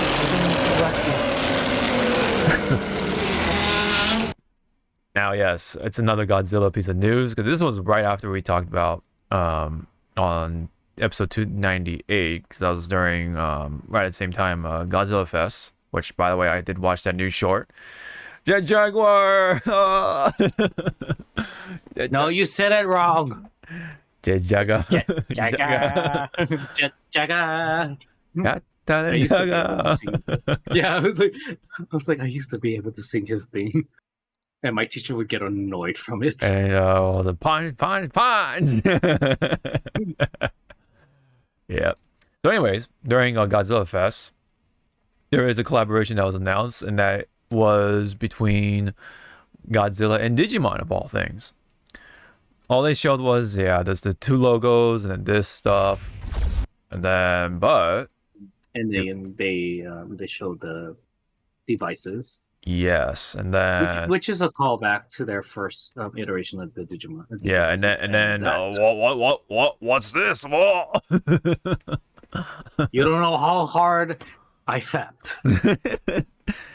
Interestingly, this is MonsterVerse, right? And then whatever Greymon it is. Well, it's daddy. Yeah. It's husband or double one. Yeah, you're having a field day with this one. It's husband or number one. Yeah. You're gonna this is a field day for you, man. Yeah, for sure. Yeah, I'm just waiting for the lovely artworks from all the artists that I follow. Mm-hmm. Warzillamon, that's a funny name for it. God Greymon, Shin Greymon, -0. That's funny. Yeah, obviously, and then you'll get like the actual Digimon virtual pet devices with the bit of a what do you call it, like a paint job or whatever, commemorating the collaboration. I'm assuming, because they're just both silhouetted. And then, of course, I don't know what this is for, but yeah, it's just the artwork for right now of War Greymon cross Godzilla, MonsterVerse Godzilla, if you will. So, smash. Yeah, yeah, of course. So yeah, I mean, I would have loved to see more, but it's something, right? Something. Now, if there was like an anime short or like an actual movie out of this, count me in. Count me the fuck in, because I would love to see Godzilla in the digital monster world thing. When you say anime, I don't know why my mind went to like, well, I wonder what fucking Luffy would do if he saw Godzilla. Like, what would he do? Try to fight it. Of course. No, I think he'd be like, whoa, Sanji, can you cook that? I'm like, you motherfucker, you don't do that. Oh no, he'll try to eat it, yeah, for sure, but yeah. He'll have those like sparkles in his eyes, yeah. Yeah, and then Sanji would be like, I don't know, maybe. Maybe, yeah. Oh, but if Mega Godzilla appeared, then you know the boys and the Straw Hats, they'll be like, "Whoa, it's a mecha!" Oh, because I think it first will be like Chopper and Usopp just losing their minds. Mm-hmm. Frankie will be like, "Oh shit!" Frankie will be like, "Whoa!" Try to like not reverse engineer, but try to like figure out like, how did you do this? No, who made you? I need to speak with them. Yeah, that'll be pretty funny to see. Yep. And then Nico will be just reading her book, going like,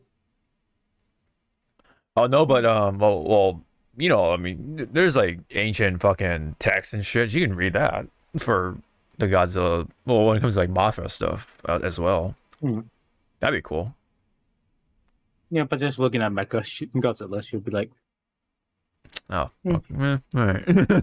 Just reading a book or something. Until she gets hit by a wave, or she gets splashed on, and her book is ruined. And she's like, "Okay." And tries to turn into a demon Robin or whatever. Devil Robin. Hey, that's spoilers. Hey, I'm just throwing it out as out of context. I'd be like, wait, what? What are you talking about? very out of context. But anywho, but yeah, it's pretty cool. Digimon fans and Godzilla fans are eating well. They're eating, definitely well. But yeah, this is definitely more on the virtual pet side of things. So I don't imagine anything like more beyond that, besides the virtual pet stuff. Did you ever have a Digimon virtual pet thing? So I did not have the first iteration where it was the little square or rectangle ones.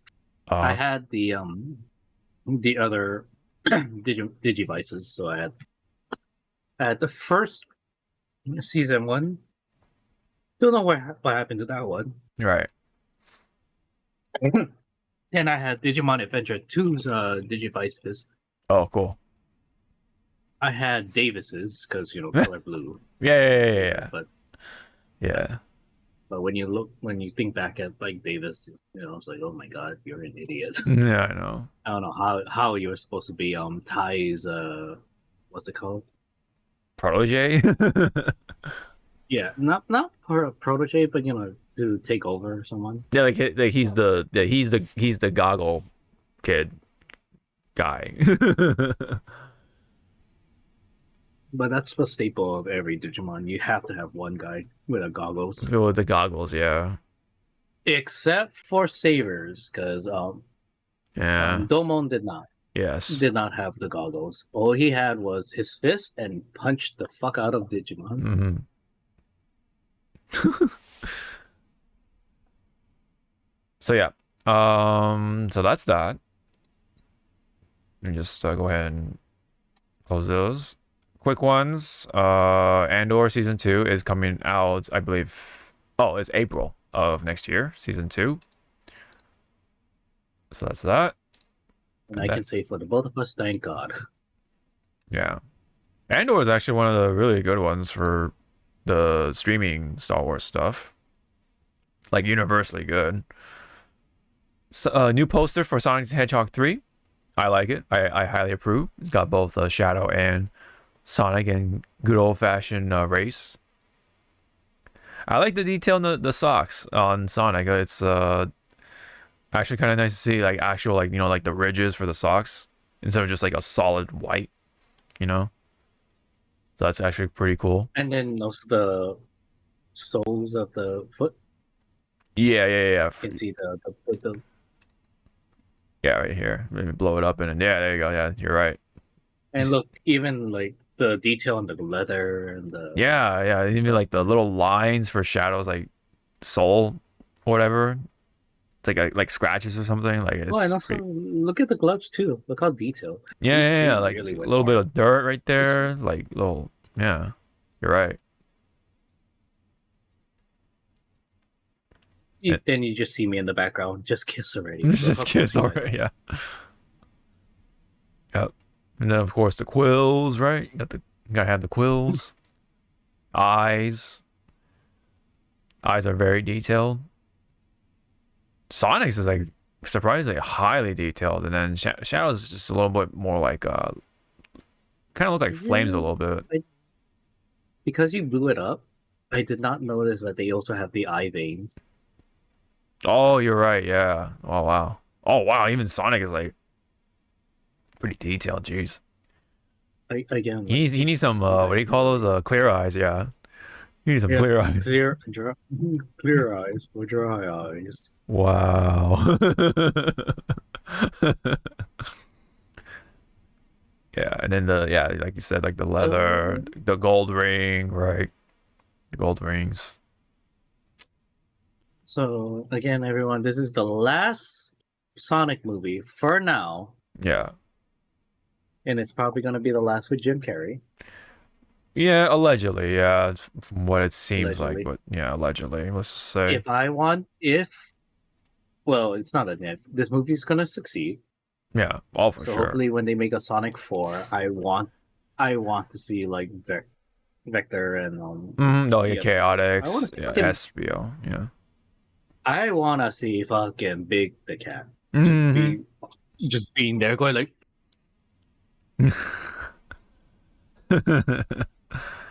with Froggy. Yeah. Yeah. With Froggy, of course. Can't forget Froggy. But yeah, I mean, if what do you call him? Robotnik / Eggman is not gonna be around for 4 or Sonic 4, I definitely should think Metal Sonic should be the main villain for sure if they're gonna have a 4. Oh man, that'd be so sick. That'd be so sick. The true villain for Sonic 4 is gonna be Charmy. Nah. Gonna be like he's like Scrappy in the live action movie. Wait a minute. It was me all along. Puppy powers. Yep. Like Jesus. Yeah, no, Scrappy was the villain for the first live action Scooby movie. One. Yeah, first one. Yeah, I remember. And then the second one was just a person that was able to give life to the costumes for the monsters. Okay. I don't remember the second one or anything beyond that. I just remember the first one. The second one introduced Hot Velma in that fucking skin tight suit.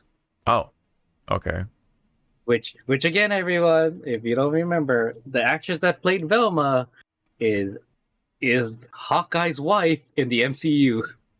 Oh, that's right. Yeah. So she's fucking hot. So it's like, oh, I see why you chose her, Hawkeye. You saw her movies. Damn, man. Shit. Yep. No. I was like, holy shit, you're Velma. No, Scooby-Doo and Marvel are in the same universe, so yeah. So in the past, Hawkeye's wife was a nerd that would solve mysteries with a dog. Yep. That'd be pretty funny. All right, so that's it. Cool. Sonic 3 is gonna be good. Yeah. I'll be watching it in theaters up there in Florida. Oh, really? Okay. Yeah. You're probably gonna wait like a week or. Well, as soon as it comes out, I'll try to watch it on like a Monday or Tuesday night. Try to catch it like the not slow days, but on the slow nights. Yeah. Do you have I don't know if your movie theater does it, but ours we do it. On certain nights, like Tuesday nights, we get matinee prices, so it's like lower costs. There is a discount to an extent for AMC, I think, but it's only like if you're, I don't know, if you're like this or that or something. I forget the criteria or whatever you call it. Oh, if you're a member or you have the app or whatever. Oh no, it's only in the morning. They only do in the morning. They do discounts, not at night, unfortunately. Yeah. Okay. Yeah, that's the only thing I see, at least. I don't know if like Regal and like other movie places or whatever, or Cinemark does that or does anything like that, but yeah, I do AMC, so I don't know. But whatever. The only movie theaters we have is Consolidated Theaters, which has been here for so long for Hawaii, and then Regal. Yeah. Yep. So I'll definitely be looking forward to it because we're pretty much like a month and a half-ish at this point away from. Yeah, because this movie comes out the same day as the next Lion King movie, the CG one. Yeah. Yeah. So there's gonna be memes. I don't wanna sound like an asshole again, but again, who asked for it? Right. All right. I already had my Scar origin story, which was through Keon the Lion and the Lion's Guard, which is a really good show. It does help that to bridge that gap between the first Lion King and Lion King #2. Oh, okay. And then it does answer. It's like, wait, Keanu has a brother. What happened to him? Watch the show. It actually explains why he's not there during the events of Lion King #2. Oh, I see. Like, yeah, the creators of that show kind of covered their tracks. Yes. Okay, so for this one, and the last one is a fever dream. Oh yeah. Okay, I'm gonna play this one.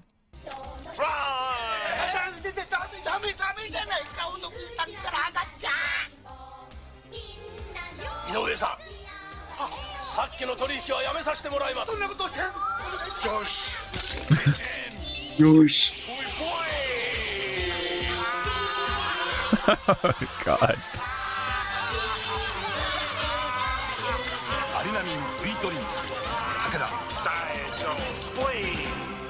Oh my God, Daijo Bui. I'm gonna bookmark that, man.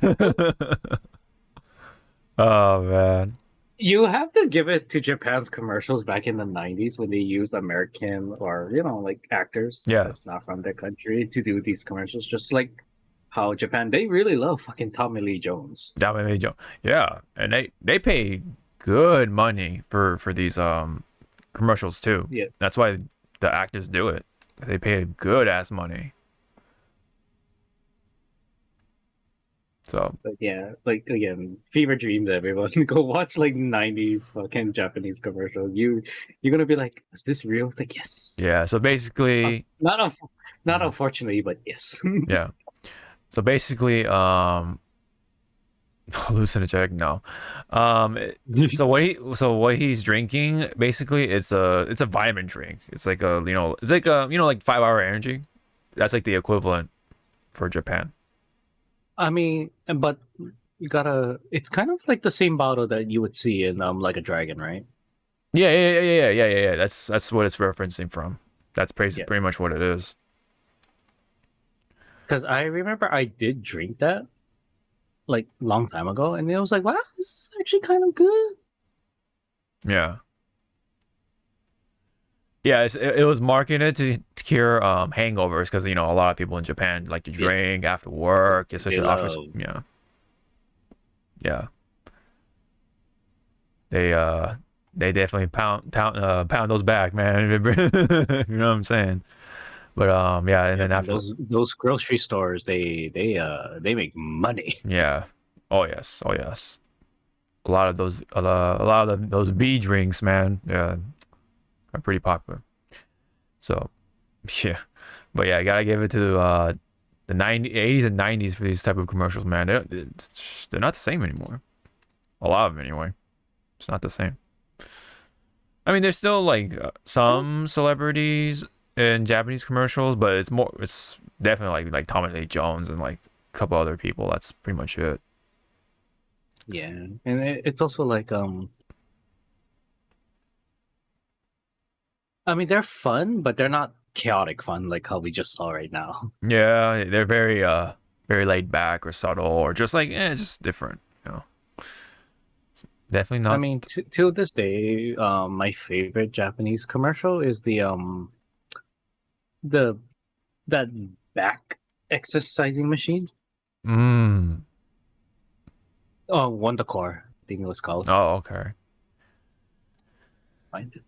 Yeah, when it comes to Japanese commercials, I do remember this like series of what was it? It was like a commercial for like I think it was like gum or something. It was some sort of like gum.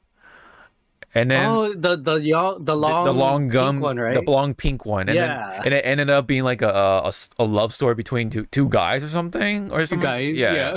It was like the biggest. It was like the biggest twist or something. Yeah, I was like, oh my God. There you go. I found it because it was also it had Sega. Oh well, to me, he's Kamen Rider. Yeah. You're talking about the old Kamen Rider actor, right? Yeah. But he also played as Segata Sanshiro. Yep. Yep. But yeah, I gave it to you in the as a DM. Okay, got it. All right, I see. It's a minute. Okay. All right, we'll play this. But it's just it has to. Yeah. It just has a good, you know.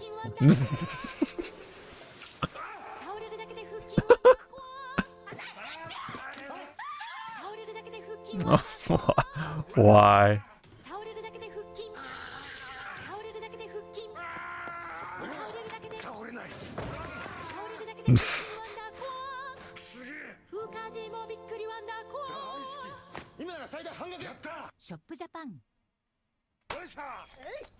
No, it's like a compilation.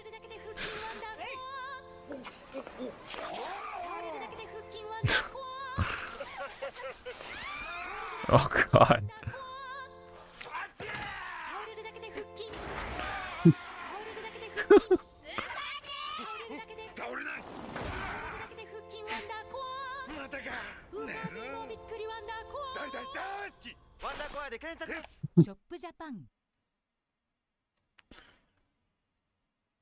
Wonder. Just that fucking like little jingle. Yeah. Yeah. Yep. He almost dies 5 seconds later.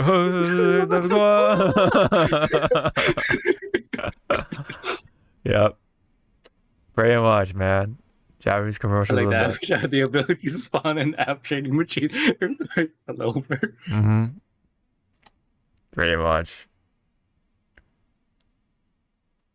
Why are there no advertisements like this in Europe? I'm kind of surprised Europe doesn't do this either. It's just a Japanese thing, man. Stan user Japanese man. Stan named Wonder Core. Able to summon a chair. Man's once user has fallen. Yeah. Yep. Okay, I can't read the kanji right there. So someone did it. Just by following Wonder Core? Huh. Okay. I don't know about that, everyone, because what I heard was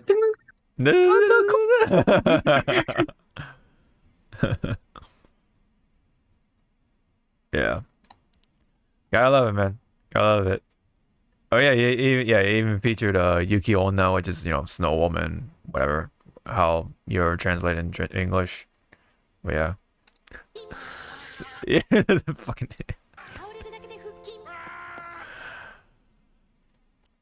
oh yeah, it's Taurete. Nice freeze frame. Yeah, isn't this a famous Japanese wrestler at the time? I don't know about that.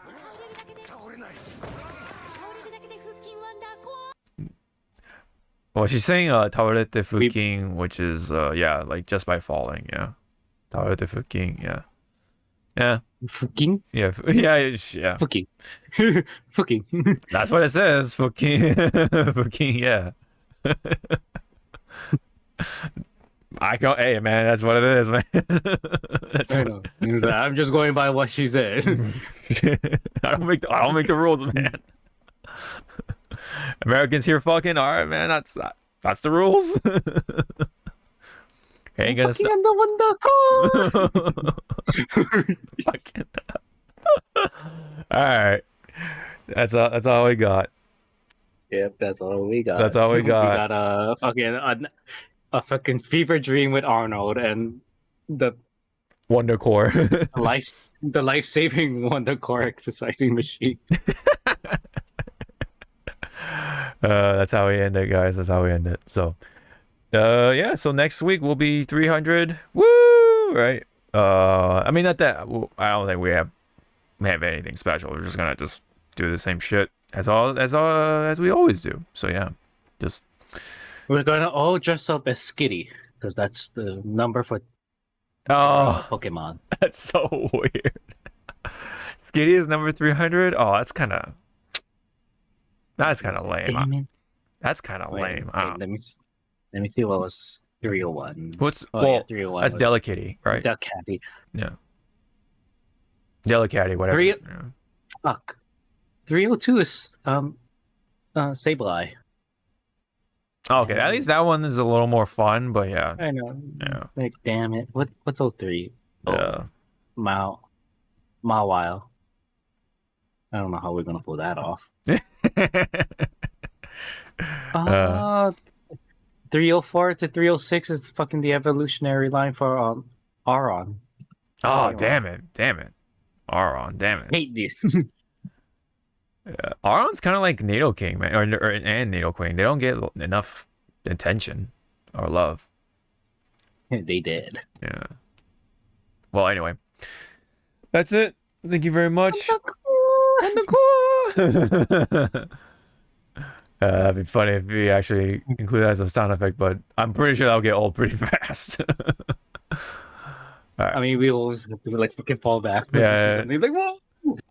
Yeah, the old like this. Whoa. All right. Thank you very much. We'll see you in the next one. Bye bye.